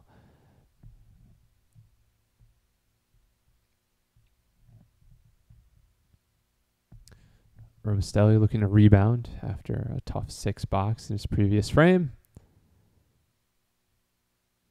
Does well. Doesn't get the 5 pin to go down, but that's an excellent recovery. Excellent rebound from the last frame. Rigney on a spare on your left. Also drops 9. He's gotten a couple pins today to kind of go down a little late. Certainly taking advantage of that. Something about his ball gets those pins to move around and gives him the power to slide across that plate and give him some better breaks, and he converts. So that's 2 in a row for Rigney. Robustelli missed his, but converts for the 10.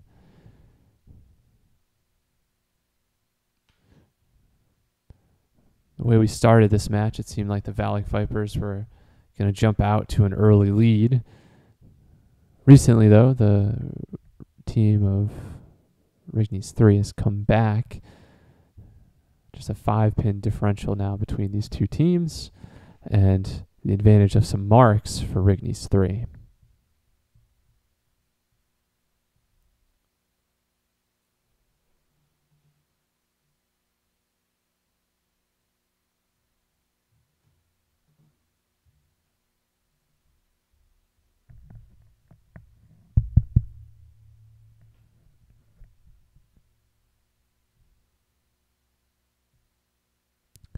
Coffin tries to slide him over, but unable to.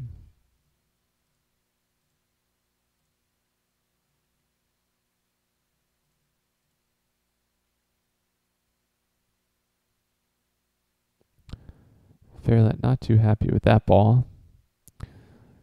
Was shooting for a 2-pin spare. 9 for Kaufman.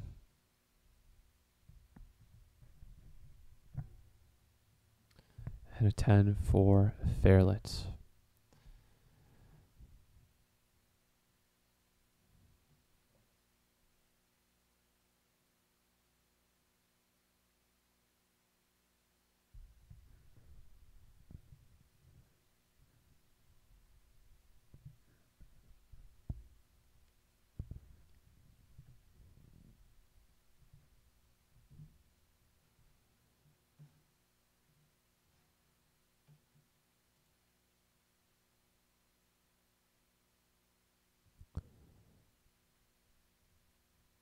Montero, just as we were talking about him not leaving too many single pin spares, leaves another one for a second frame in a row. So we saw Pellet convert there.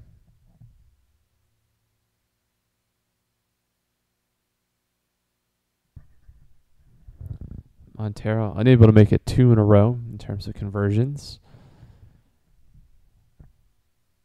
So we'll go into the 5th frame with a 5-pin advantage for Rigney's 3.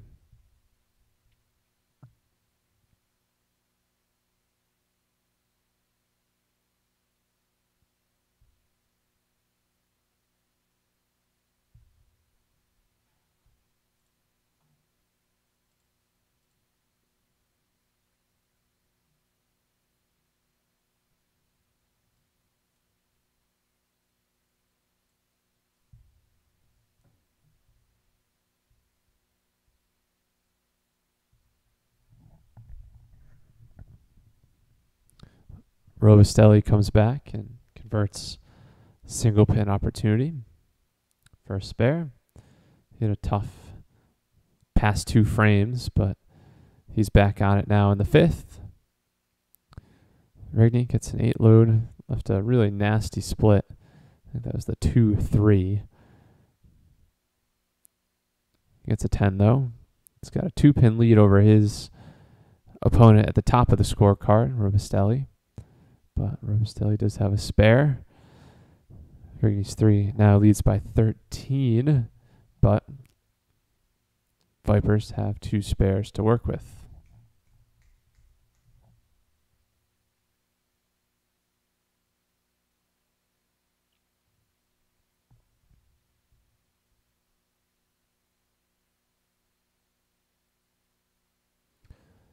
Another split for Fairlet and his team. Bomb from Kaufman. That's a strike. Sensing a little momentum shifting towards the Vipers.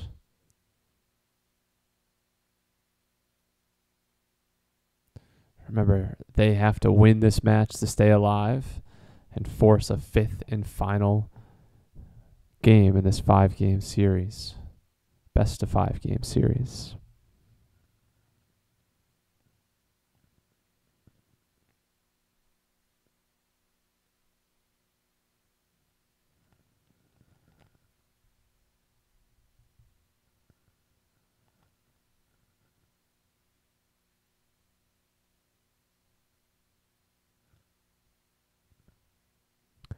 Montero on the right here, looking to get his team something out of this 5th frame.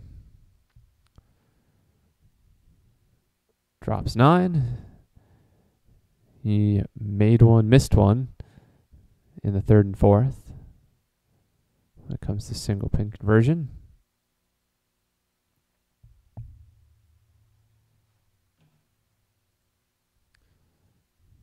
Pellet also drops 9. Montero converts. We'll see what Pellet can do here. Can he match him?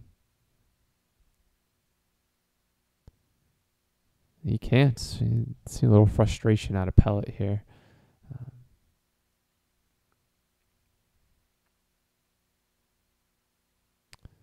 That's a 10. So after 5 frames, we have a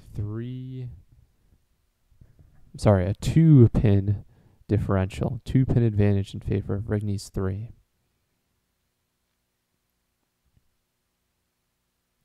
Robustelli trying to change that. Leaves 3 in the corner.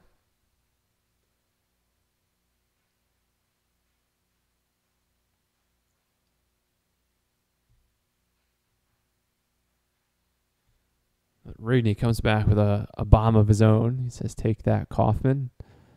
All right. You threw a bomb in this lane, I'll throw one right back. Robustelli knows the importance of converting that, and he does. This is a tight match again, folks. Very, very tight.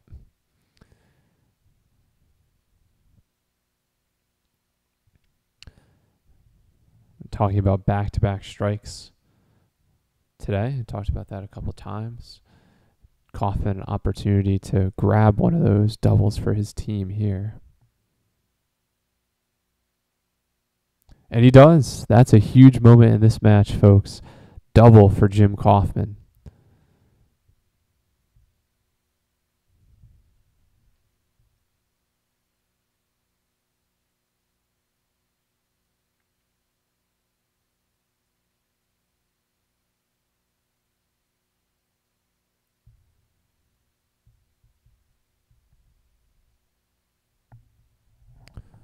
Fairlet leaving a split, the 7-8. So after Fairlet's frame, we're going to be looking at a 15 to 17 pin advantage for VALIC Vipers. We're even with marks, but Kaufman does have a double. Right, Rigney only has a single strike to fill, so we've got to give a slight advantage to Vipers in that respect as well.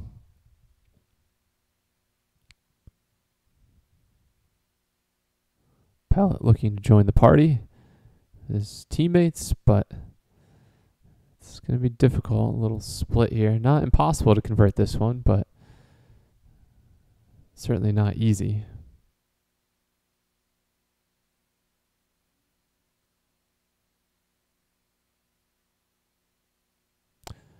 Chop for Montero. That's a 2 fill.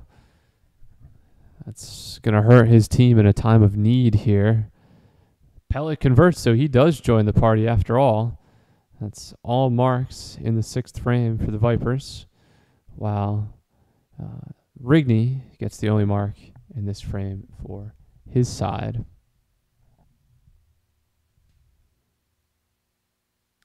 It's going to be an advantage in the teens. Make that 14 pins to VALIC Vipers. They also have a double to fill and an extra spare. So after this frame, we could be looking at a significant lead for the Vipers. Makes this frame all that more important for Rigney's 3 as they want to keep within touching distance. Rigney would have hoped for a double there to match Kaufman, but only drops 9. Oh my goodness, Robustelli leaves the 7-10. The dreaded 7-10 split on what looked like a good ball. Again, this bowling center is tough, very unforgiving to bowlers. Rigney, though, is able to convert. He's 3 for 3 in this game on single pins. 8 for his last 8, in fact. Robustelli able only to get one of those 2.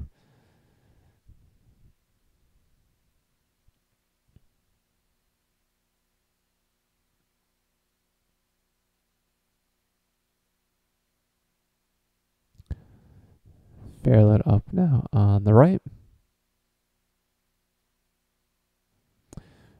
Carbon copy of what Will Rigney did on his first ball just a moment ago. Leaving the 7. He'll hope to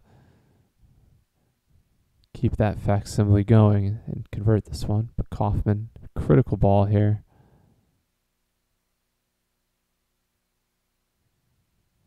He'll take an 8, right? That's on a double.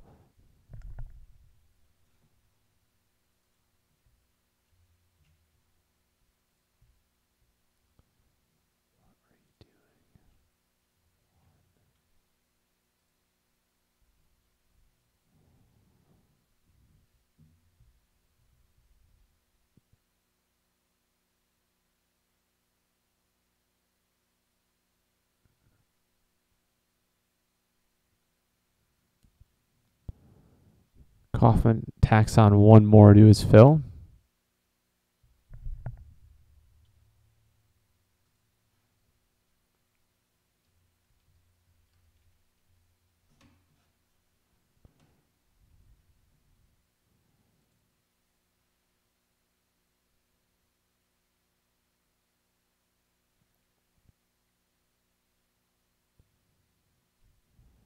So going into this last bowl in the 7th frame, it's a 28-pin advantage for the VALIC Vipers. We'll see if Pellet can add to that. He's on a spare. But he leaves the 7, 8, 9, so he'll add 7 to his total on the fill, but certainly not going to convert this one. So an opportunity for Montero. However, he is chopped through the middle. He's chopped through the head pin. As we see, Pellet brought one back. Sweep was unable to clear that pin, so someone has to go down and clear that manually. So we wait patiently. Montero is now ready to go. Chops for 2, so he's got 5 left. He's got to do a little cleanup on aisle 6. Pellet gets 1, and that's all you can hope for there. Just get 1, get another one on the 3rd ball, and you'd be pretty happy after leaving the 7, 8, 9. Montero, he cleans up all right after chopping through the head pin, chopping again for 2. He cleans up the remaining 5. We now have a 34-pin differential in favor of VALIC Vipers. However, Rigney and Fairlet have marks. They both have spares to fill, so looks like VALIC could maintain their lead and probably will, but the question is by how much?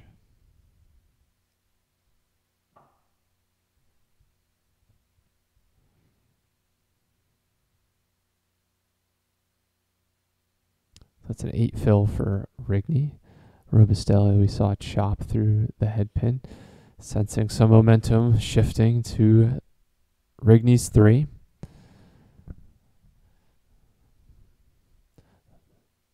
Be in their best interest to finish this match off now, right? Why put the pressure on yourselves to go to a 5th and final decisive game if you've got the opportunity now to put it away? You're only down around 20-something pins, right? You've got plenty of opportunity with 3 frames to go. You see that your opponent is struggling a little bit. They haven't marked in 4 frames.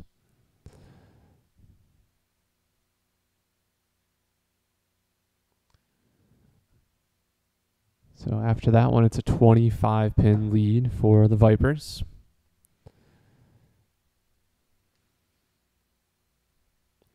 Kaufman looking to add to that lead. Fairlet looking to chip away at it.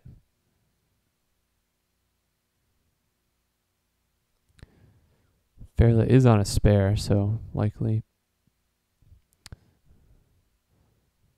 this lead will diminish a little bit, but Kaufman gets that strike to go. Kind of a little slow. It took its time, but it finally went.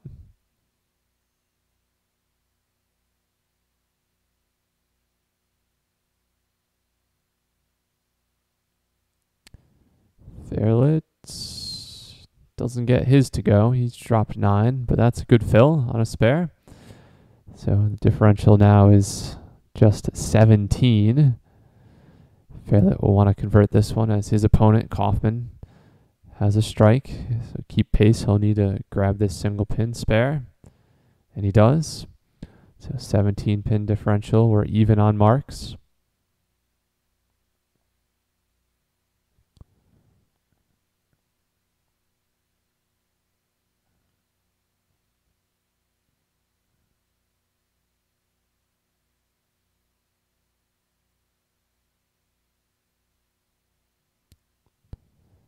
Pellet drops 9.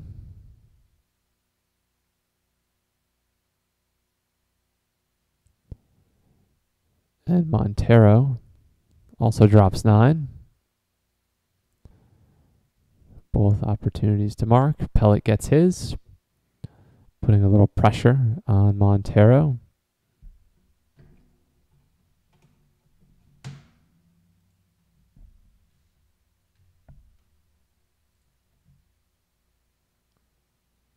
Montero converts. We have quite a match going here.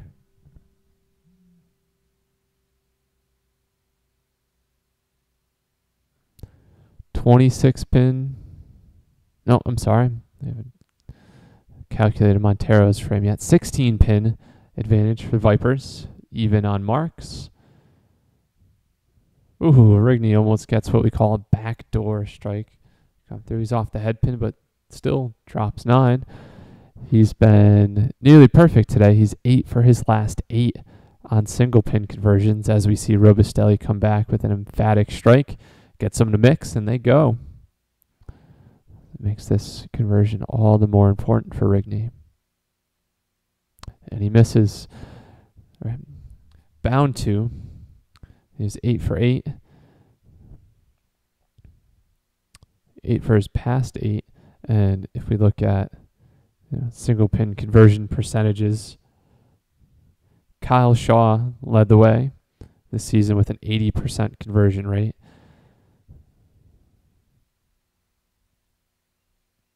So you got to think that things will kind of revert to the average, revert to the mean. So Rigney was due to miss one, but not at the right moment, as he saw his opponent, Luke Robustelli, throw a strike. Fairlet also on a mark. His opponent, Jim Kaufman, is on a strike.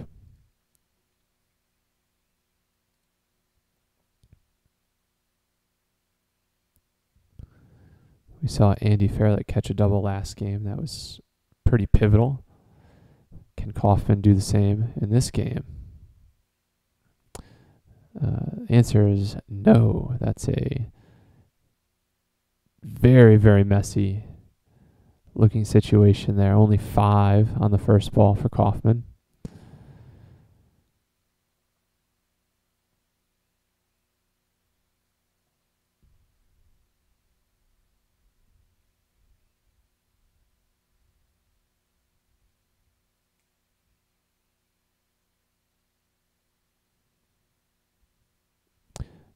$10 for Fairlet. He actually gained a little bit on the fill there. His first ball was 8, and between Kaufman's first and second balls filling his strike, he only got 7. So a little advantage gained by Fairlet. He also gained 1 pin on the box. So 2 pin swing there. Now a 14 pin lead for VALIC Vipers. Just keeps dwindling and dwindling a little bit. It was in the 30s, around 30 not too long ago. Pellet off to the left. Montero filled his spare with 5. Pellet filled his with 3, so that's a 2-pin swing.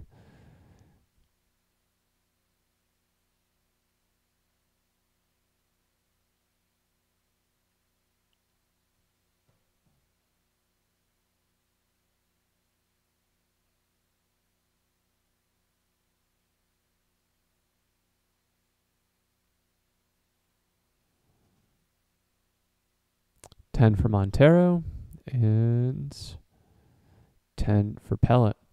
So Rigney's 3 gained 2 on the fill that frame. So it's now down to a 12-pin differential going into the final frame. 12 pins plus Robustelli is filling a strike. So advantage definitely on the side of the Vipers.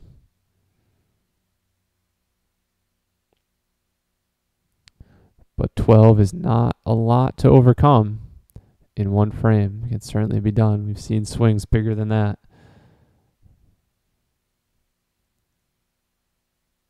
Really tough look there from Robustelli. Looks like the 8-10 left there. He's certainly not going to make this one. Every pin's important though, so he's probably going to look to go 1 and 1. Make sure he gets the wood, and he gets the first one. Yeah, we think back to games 1 and 3 when the difference between winning and losing was only 2 and 3 pins respectively. Got to think back and say how many of those extra pins there did I miss that I could have had. Robustelli won't have to do that, or will not be able to do that this game, as he converts both of those in the 10th frame. He's given his team every pin he could get. Rigney drops 9. We've got a 22-pin difference right now in favor of the Vipers.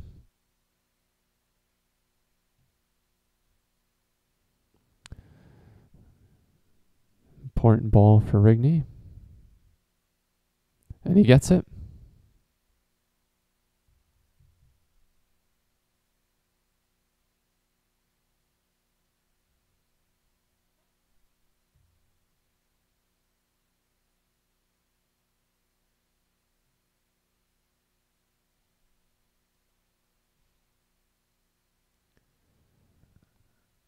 And that's an emphatic 20 in the 10th frame for Rigney. That brings him to 139 total. And that cuts the lead to 11 pins. So Rigney did his job there. Robustelli did not mark, so Rigney with that spare strike was able to chip away just a tad at the lead. Now it's up to his teammates to do the rest of the job. Kaufman's going to try his best to add to the lead, however. He's up here first in the 10th.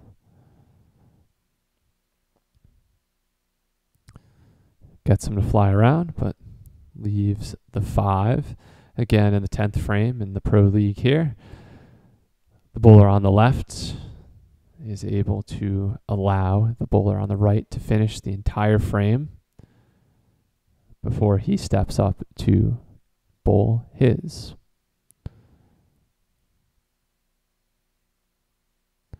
Some advantages and disadvantages to that, right? In this situation, maybe puts a little more pressure on Jim Kaufman, knowing that, hey, I've got to make this one to force Fairlett to mark. On the other hand, maybe Kaufman doesn't have too much on his mind. He says, here, I've got an opportunity. Let me get it. It's not like he's looking to his left and he's seeing Fairlett throw a strike and thinking, I didn't get one. So advantages and disadvantages, but you got to make them, right? So that's 131 for Kaufman. A spare here by Fairlett. Any mark by Fairlett and a decent fill could put this into the single digits. He wants to set it up for his anchor man, Leo Montero. He leaves 1. He's made his only 2 previous opportunities at single pins in this game. in game 3. He was also 3 for 3. He converts this one, so he's 6 for his past 6. So we're down now 11 pin differential minus whatever VALIC gets on this ball. So this could be as much as a 2 pin difference going into the anchor bowlers. Again, some really exciting matches or games in this match. Game 2 was a blowout, but games 1 and 3, 2 and 3 pins respectively, where the difference is. This game will have looks like a 5 or 6 pin differential going into the final bowlers. That'll be 5 pins. 5 pin differential. Pellet and the VALIC Vipers have the lead. A mark of any kind plus 6 pins will force Leo Montero to double.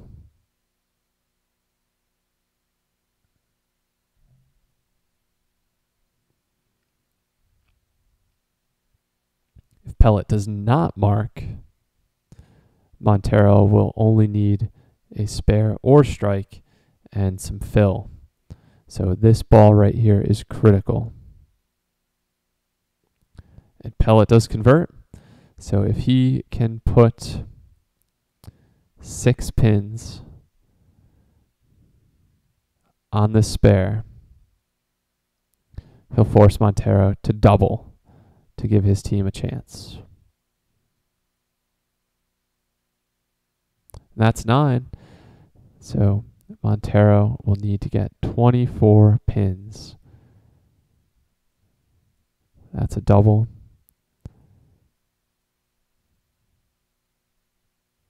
And he's unable to convert that, so drops 9.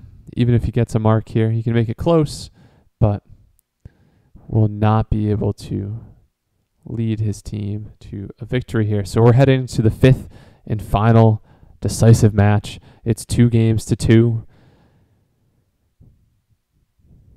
Really exciting stuff here today. So we had a couple close matches, 1 blowout. We'll take a quick break and we'll recap what we've seen so far today. We'll get you set up for Game 5, the 5th and final game in this best-of-5 series in the New England Pro League semifinals. He needs to beat that 163 to win this match. So that means putting a strike on this. 9 pins will tie. 8 pins or less, he's eliminated and becomes champion. Oh my goodness. Ladies and gentlemen, Jimmy Mulvihill throws another great ball on the head pin, leaves a ringing 5 pin, and we have a tie.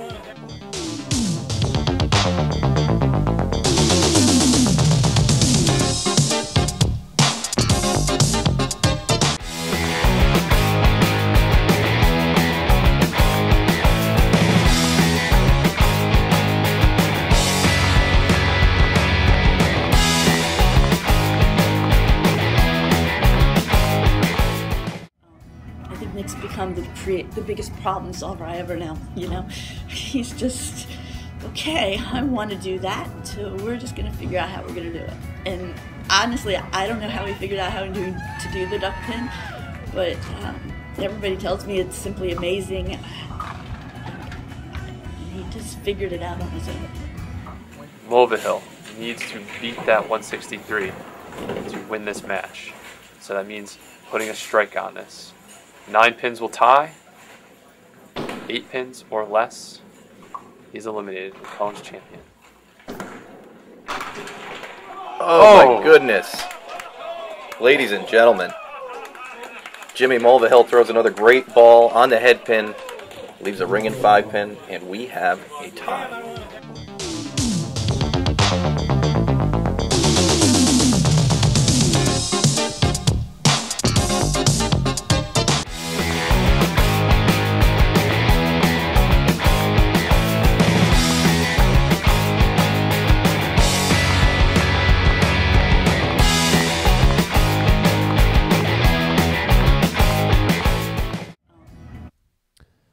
And we're back.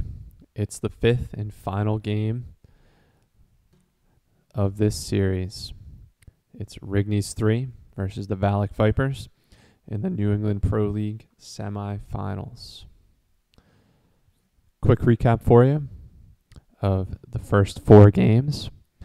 Game 1 was a 2-pin victory for VALIC Vipers. Game 2 was a blowout victory for Rigney's 3. Game 3 was a 3-pin victory for Rigney's 3. And Game 4 was a 14-pin victory for the VALIC Vipers. So that's how we've gotten to this 5th and decisive game. Winner of this match, winner of this game, will move on to play the Lucky Strike Lanes team in the final.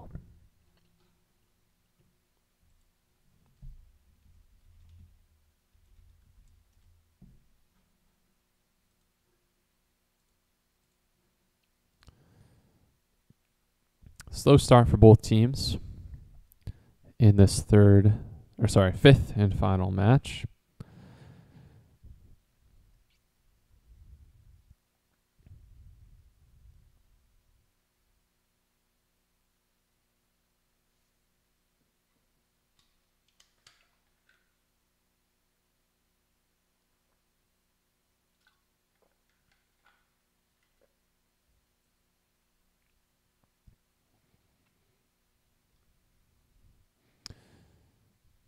No marks, but only 1 pin dropped for each team in the first frame.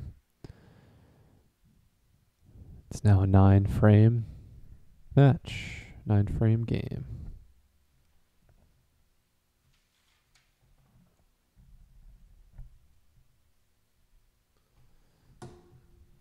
It's Will Rigney on the right there as he chopped through the head pin. Individually today, he's got 121. 144, 155, so he's on the up. Luke Robustelli, on the other hand, 111, 123, 162, so he's also trending upward. Although you would be able to tell that by either of their performances in this frame alone.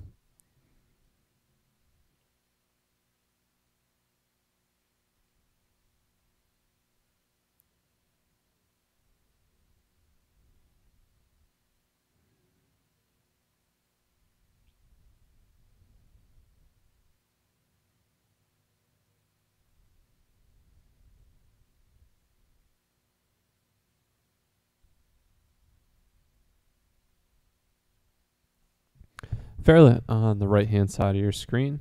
I can take you through his games. 128, 140, 142, 124 were his 4. I think I may have missed 1 game for Rigney and Robustelli respectively, so I'll try and recap that for you. When they return to the lanes, Jim Kaufman, 132, 116, 126, and 131. There's a big double for Jim Kaufman in Game 4, and you can attribute that in part to his team's victory in that game. We could say the same for Andy Fairlet in Game 3. He had a big double that contributed to his team's victory as well. Spares for both of them, Fairlet and Kaufman. Now we've got Montero on the right, Pellet on the left.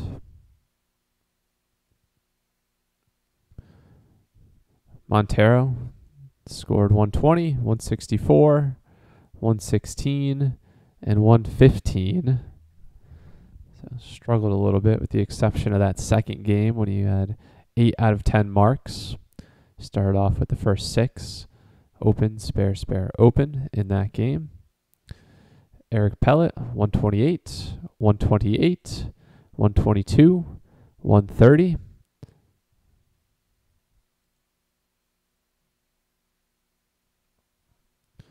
So that's how we've gotten to this point, as we see Pellet pick up his spare. Montero will settle for an 8.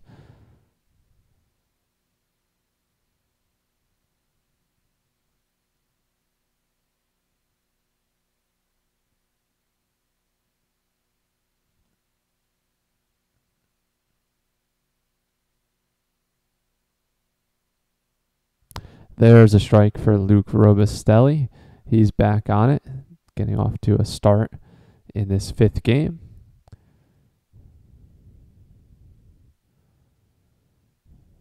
Rigney says, right back at you, buddy. That's a strike for him as well. Both of those guys getting started in this match. It's the 3rd frame and their first mark each.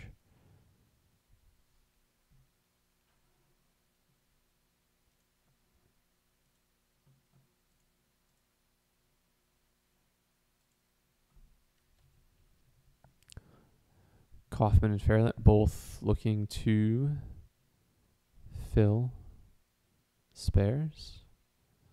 Kaufman does it well. That's a 9 fill.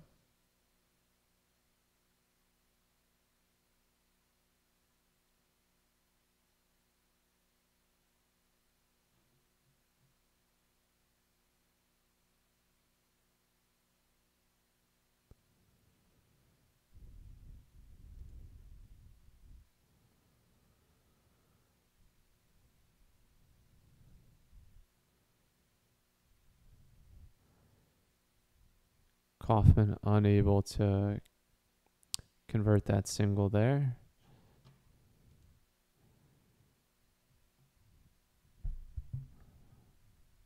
A little off and on performance, I think we could say, for all of our bowlers today. Some more than others, but no one really stepping up here and shining through as the most important bowler in this match. Everyone kind of just cruising along, little ups and downs, but we can tell that by how close some of these matches, how some of these games have been. Early 8-pin lead for the VALIC Vipers. Pellet can add to that by filling this spare.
Spare for Montero. Kind of a lackluster start to this final match, this final game here. 3 marks so far for Rigney's 3. 3 marks for VALIC Vipers out of 9 possible frames. Neither team getting out in front from the off here.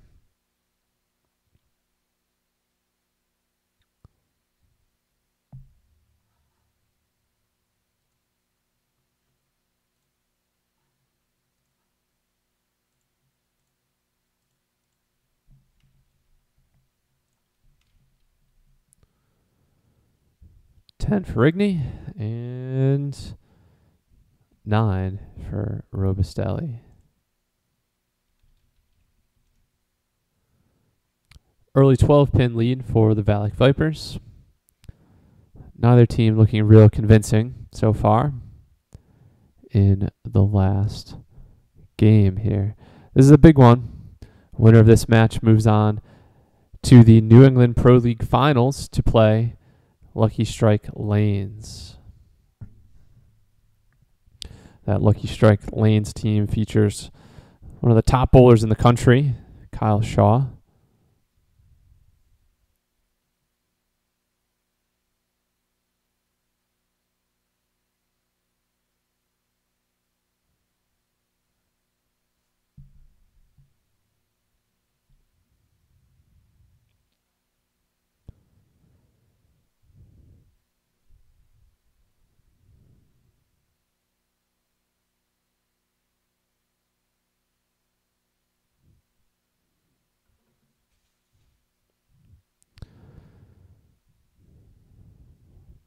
Like I said, not much doing here so far in this decisive game.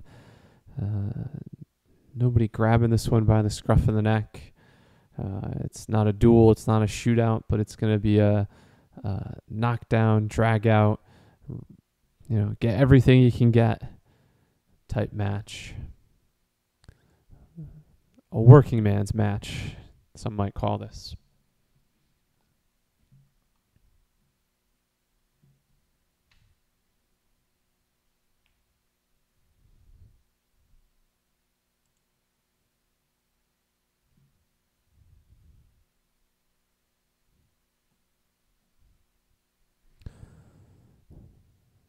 Montero almost got that messenger to take out the 5. Looking to get some action going here. Nobody's marked yet in this 4th frame for either side.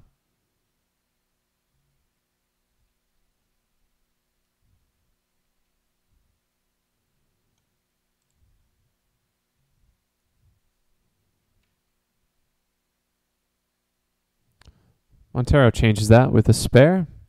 Pellet looking to equal, and he does with the 2-pin conversion.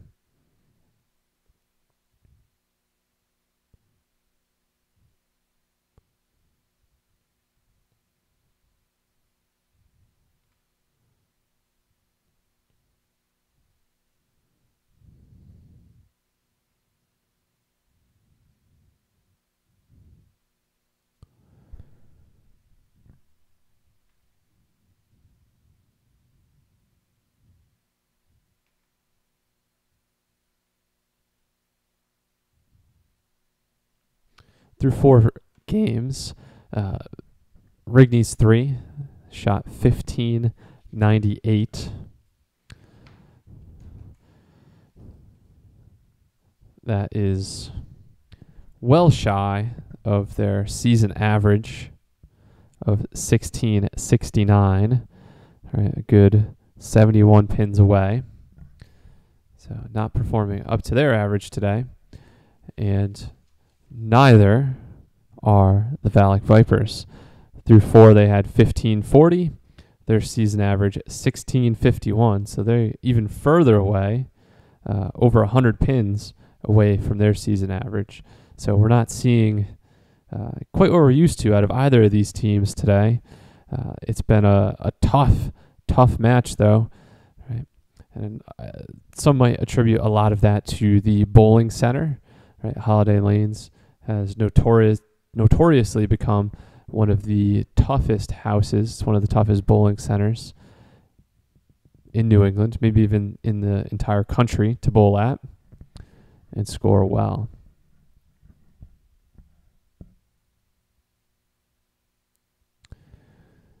Saw that with a lot of these bowlers today, especially Andy Fairlett. Some seemingly good balls into the pocket, just a fraction of an inch off, and we've seen him left with some really nasty splits. On balls that at other houses, other bowling centers would look and would result in much better leaves. So Andy able to convert that one here. Jim Kaufman on a strike.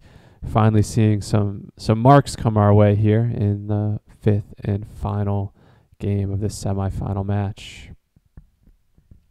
Pellet been off the head pin quite a lot today, but somehow still able to string together some marks here and there keep his team in it.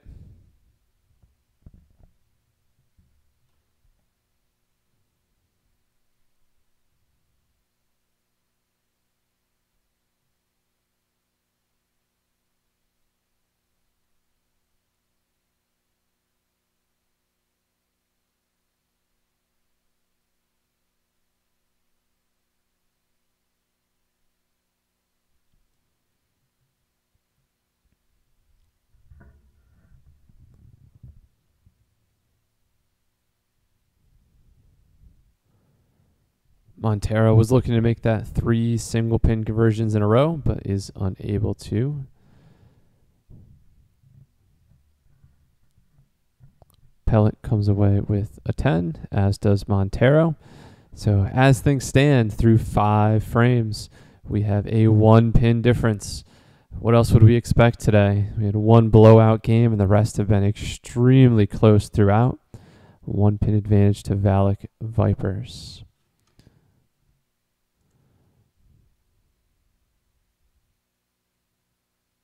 Rigney almost on that one. Can't get the 5 pin to go down.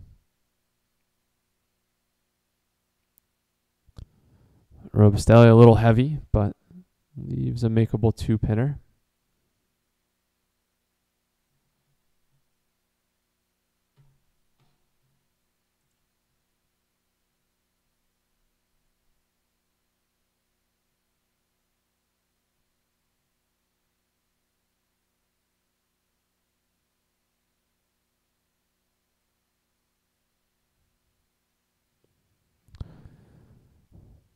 Rigney misses twice there.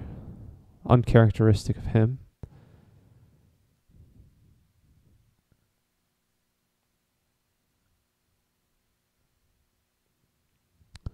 Robustelli settles for a 9. 8 pin advantage now to Rigney's 3.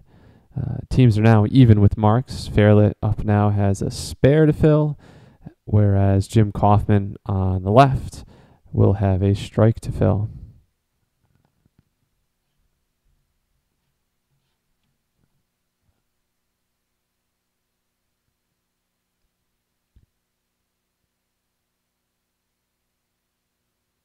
Ooh, and Fairlit gets that one to go. Big strike, big fill there for Fairlit. Looking to put his team, put their nose out ahead.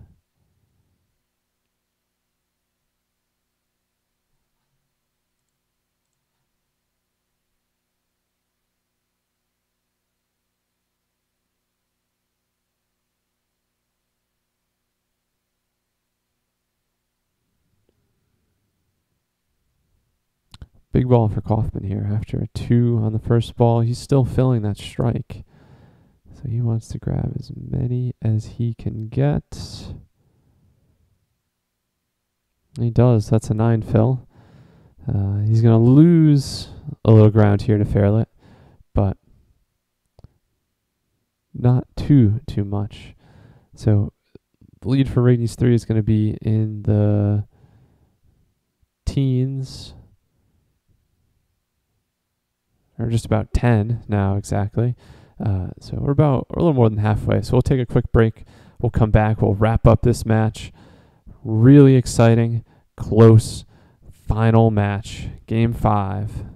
Winner goes on to face Lucky Strike Lanes in the Pro League final. I think Nick's become the biggest problem solver I ever know, you know? He's just, okay, I want to do that, so we're just going to figure out how we're going to do it. And honestly, I don't know how we figured out how to do the duck pin, but everybody tells me it's simply amazing. He just figured it out on his own. Mulvihill needs to beat that 163 to win this match. So that means putting a strike on this. 9 pins will tie. 8 pins or less, he's eliminated. Collins champion. Oh my goodness. Ladies and gentlemen, Jimmy Mulvihill throws another great ball on the head pin, leaves a ringing 5 pin, and we have a tie.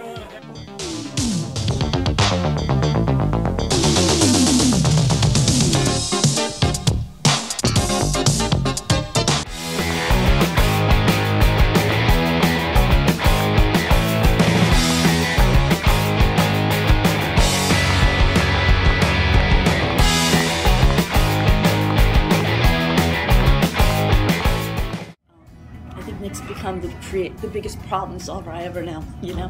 He's just, okay, I want to do that, so we're just going to figure out how we're going to do it. And honestly, I don't know how we figured out how to do the duck pin, but everybody tells me it's simply amazing. He just figured it out on his own. We're back. Rigney's 3 with a slight advantage in this final decisive game in the New England Pro League semifinals. Winner again advances to play Lucky Strike Lanes in the championship match. It's a best-of-5 game series. VALIC Vipers took the first game by just 2 pins. Rigney's 3 blew them out in the second game, 448 to 367. So 1-1 after 2. 3-pin victory for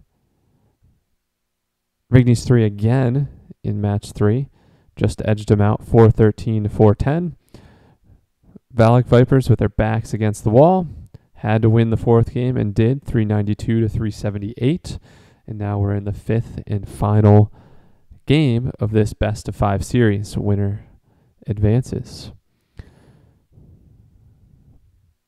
That's a double for Andy Fairlett. It's a little reminiscent of Game 3 when a double right about this time of the match put his team at a slight advantage, and they went on to win by 3. So we could think back to this double as being the moment of this game, maybe even of this match in its entirety. Kaufman did convert that spare, by the way, so officially an 18-pin difference, 18-pin advantage for Rigney's 3.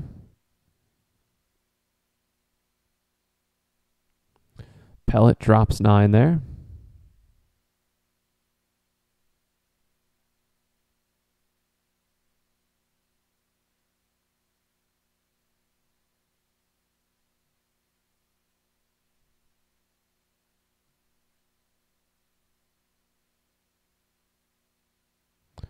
And Pellet converts. Montero trying to clean things up. Doesn't. This could be a big swing if he's unable to grab a couple here.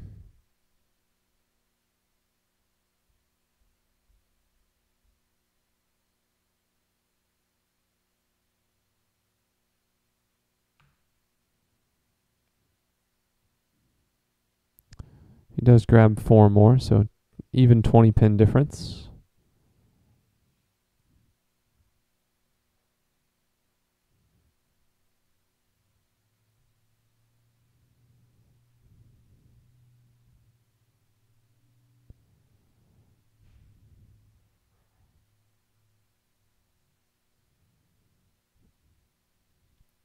Seven fill for Robustelli. Rigney looking to grab a spare of his own, and does.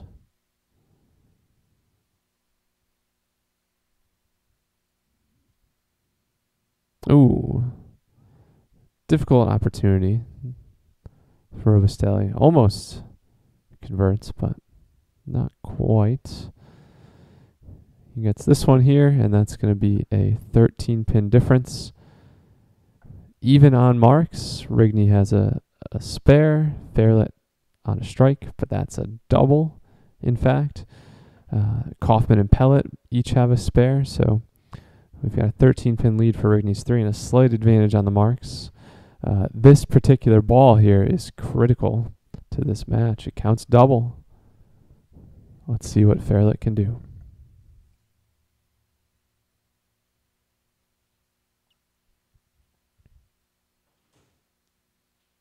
Gets him to mix there and gets 8. He'll certainly take that. So it's going to give his team a more significant lead. Kaufman looking to come back and mitigate things with a fill of his own on a spare. He drops 9. All right, that's a little easier than he originally thought it would be. Fairlett converts. So he continues quite a hot streak. Spare, strike, strike, spare in his last 4 frames.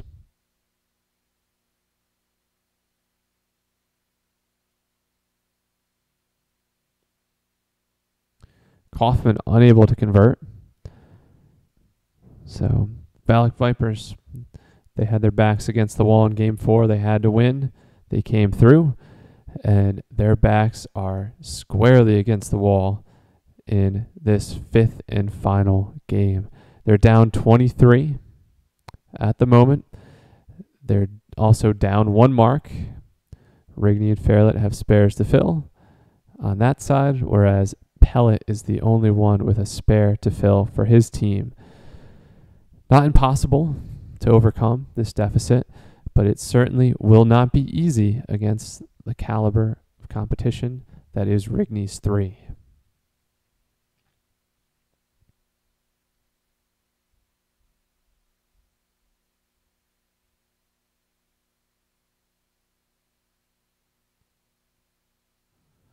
Pellet looking to get things going, and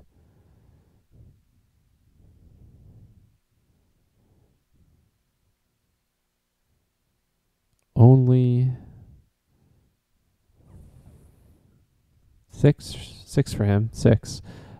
Montero was able to pick up that 3-pin spare, so it's spares all around for Rigney's 3 in the 8th frame.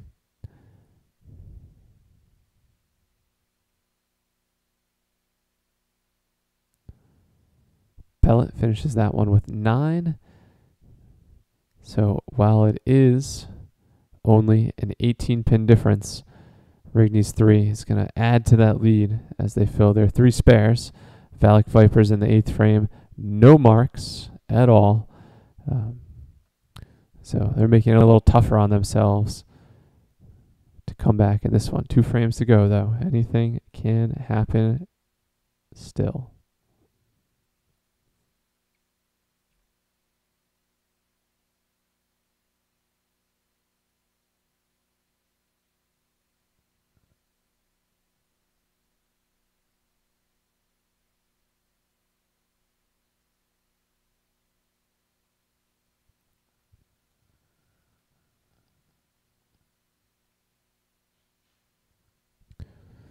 Nine for Robustelli.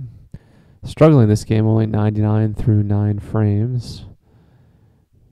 Rigney, we could say, struggling a little bit as well, 111 through 9. Nonetheless, his team, though, is out ahead by 26 pins now. Lots of work to do for VALIC Vipers. Rigney's 3 looking to hold on, extend their lead. They've still got 2 more spares to fill.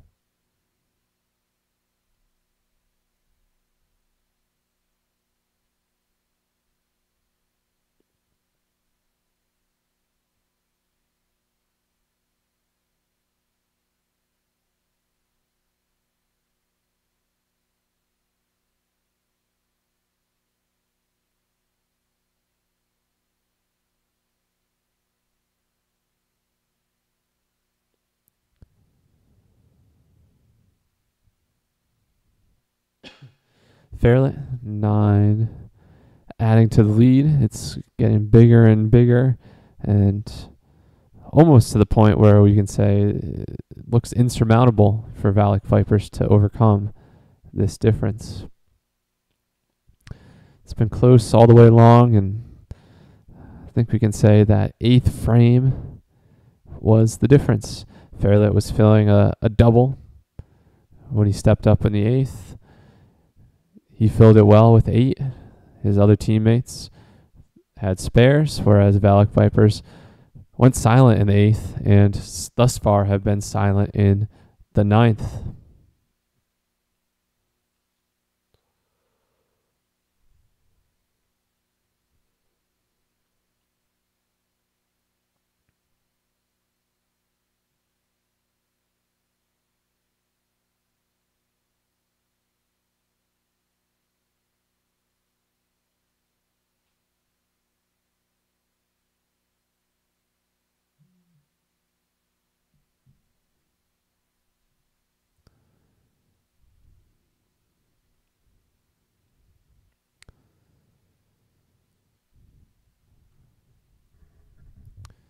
Looks like it's just about going to do it. Pellet can't pick up this spare.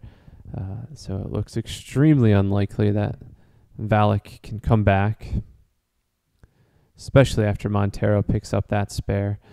It's going to be a 46-pin difference.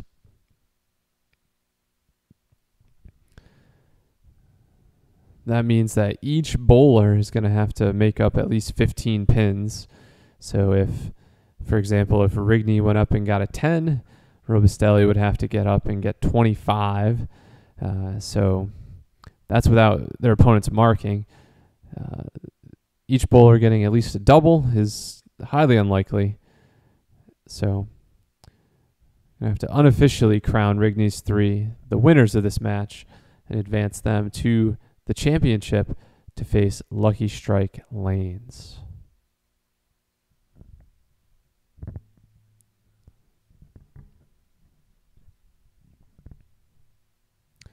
Robustelli converts here. Rigney almost giving them a little more opportunity. He only gets 5 in the 10th frame. If VALIC pulled off the impossible and did come back, I'm sure Will would reflect on this one and want the 10th frame back. But Robustelli only able to get 4. He's going to finish with 113. Only 3 marks this game. Struggled a bit.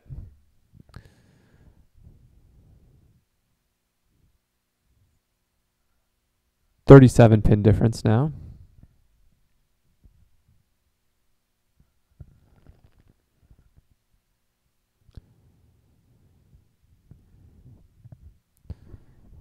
Looks like Kaufman and Pellet are going to have to just about be perfect. Get all strikes to give their team any chance.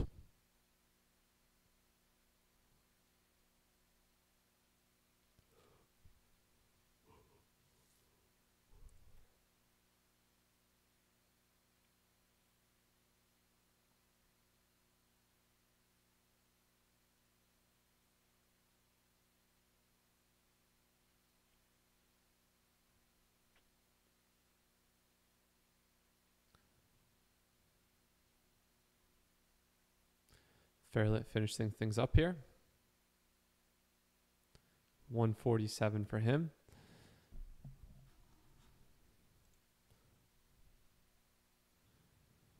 Fairlit 128. 140. 142. 124. And 147 today.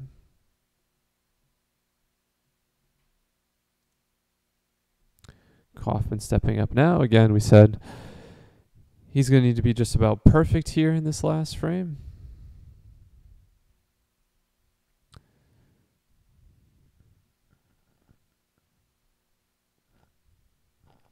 They just ran out of steam, these VALIC Vipers. It was just about even through 6 or 7 frames here, and that's 8th frame when Rigney, Fairlit, Montero all marked, and Robustelli, Kaufman, and Pellet all did not. That was the point in this match when things shifted, and Rigney's 3 took the lead and took the lead for good.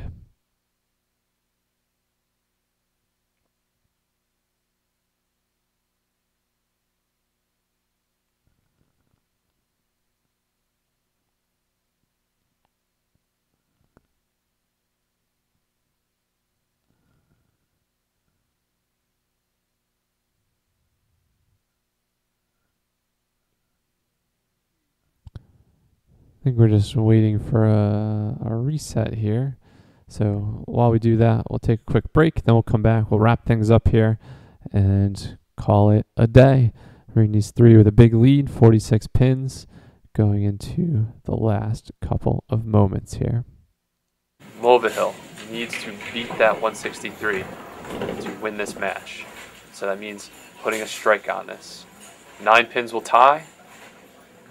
8 pins or less, he's eliminated and Collins champion. Oh my goodness. Ladies and gentlemen, Jimmy Mulvihill throws another great ball on the head pin, leaves a ringing 5-pin, and we have a tie.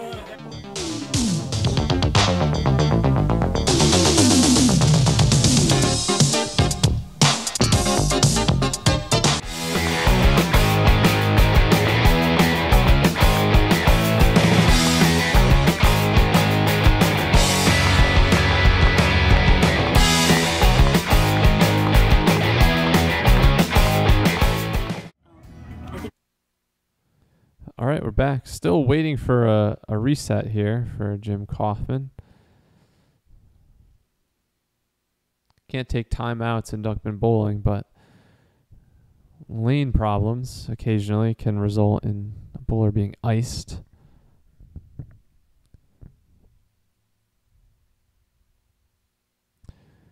And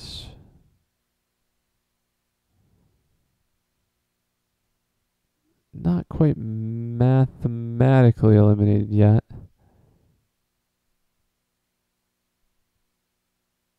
Oh no, they are. It's mathematically impossible for the VALIC Vipers to come back. So Rigney's 3 is your semifinal champion. They will be advancing to play Lucky Strike Lanes in the New England Pro League final championship match.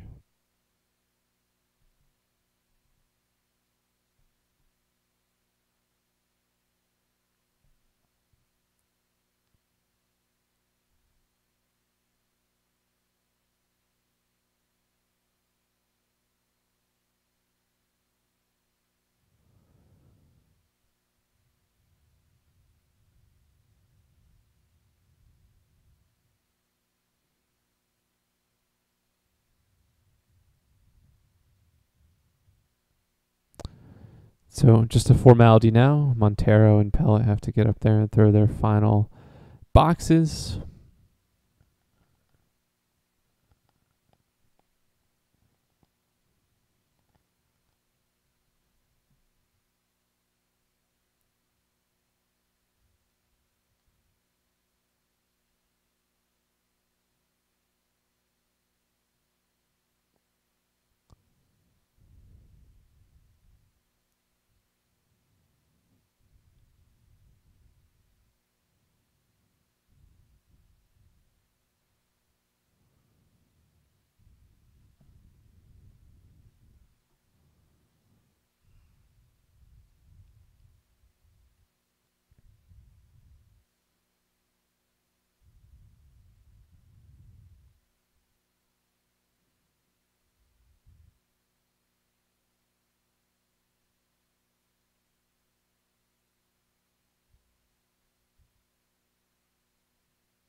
Pellet struggling to finish out this frame.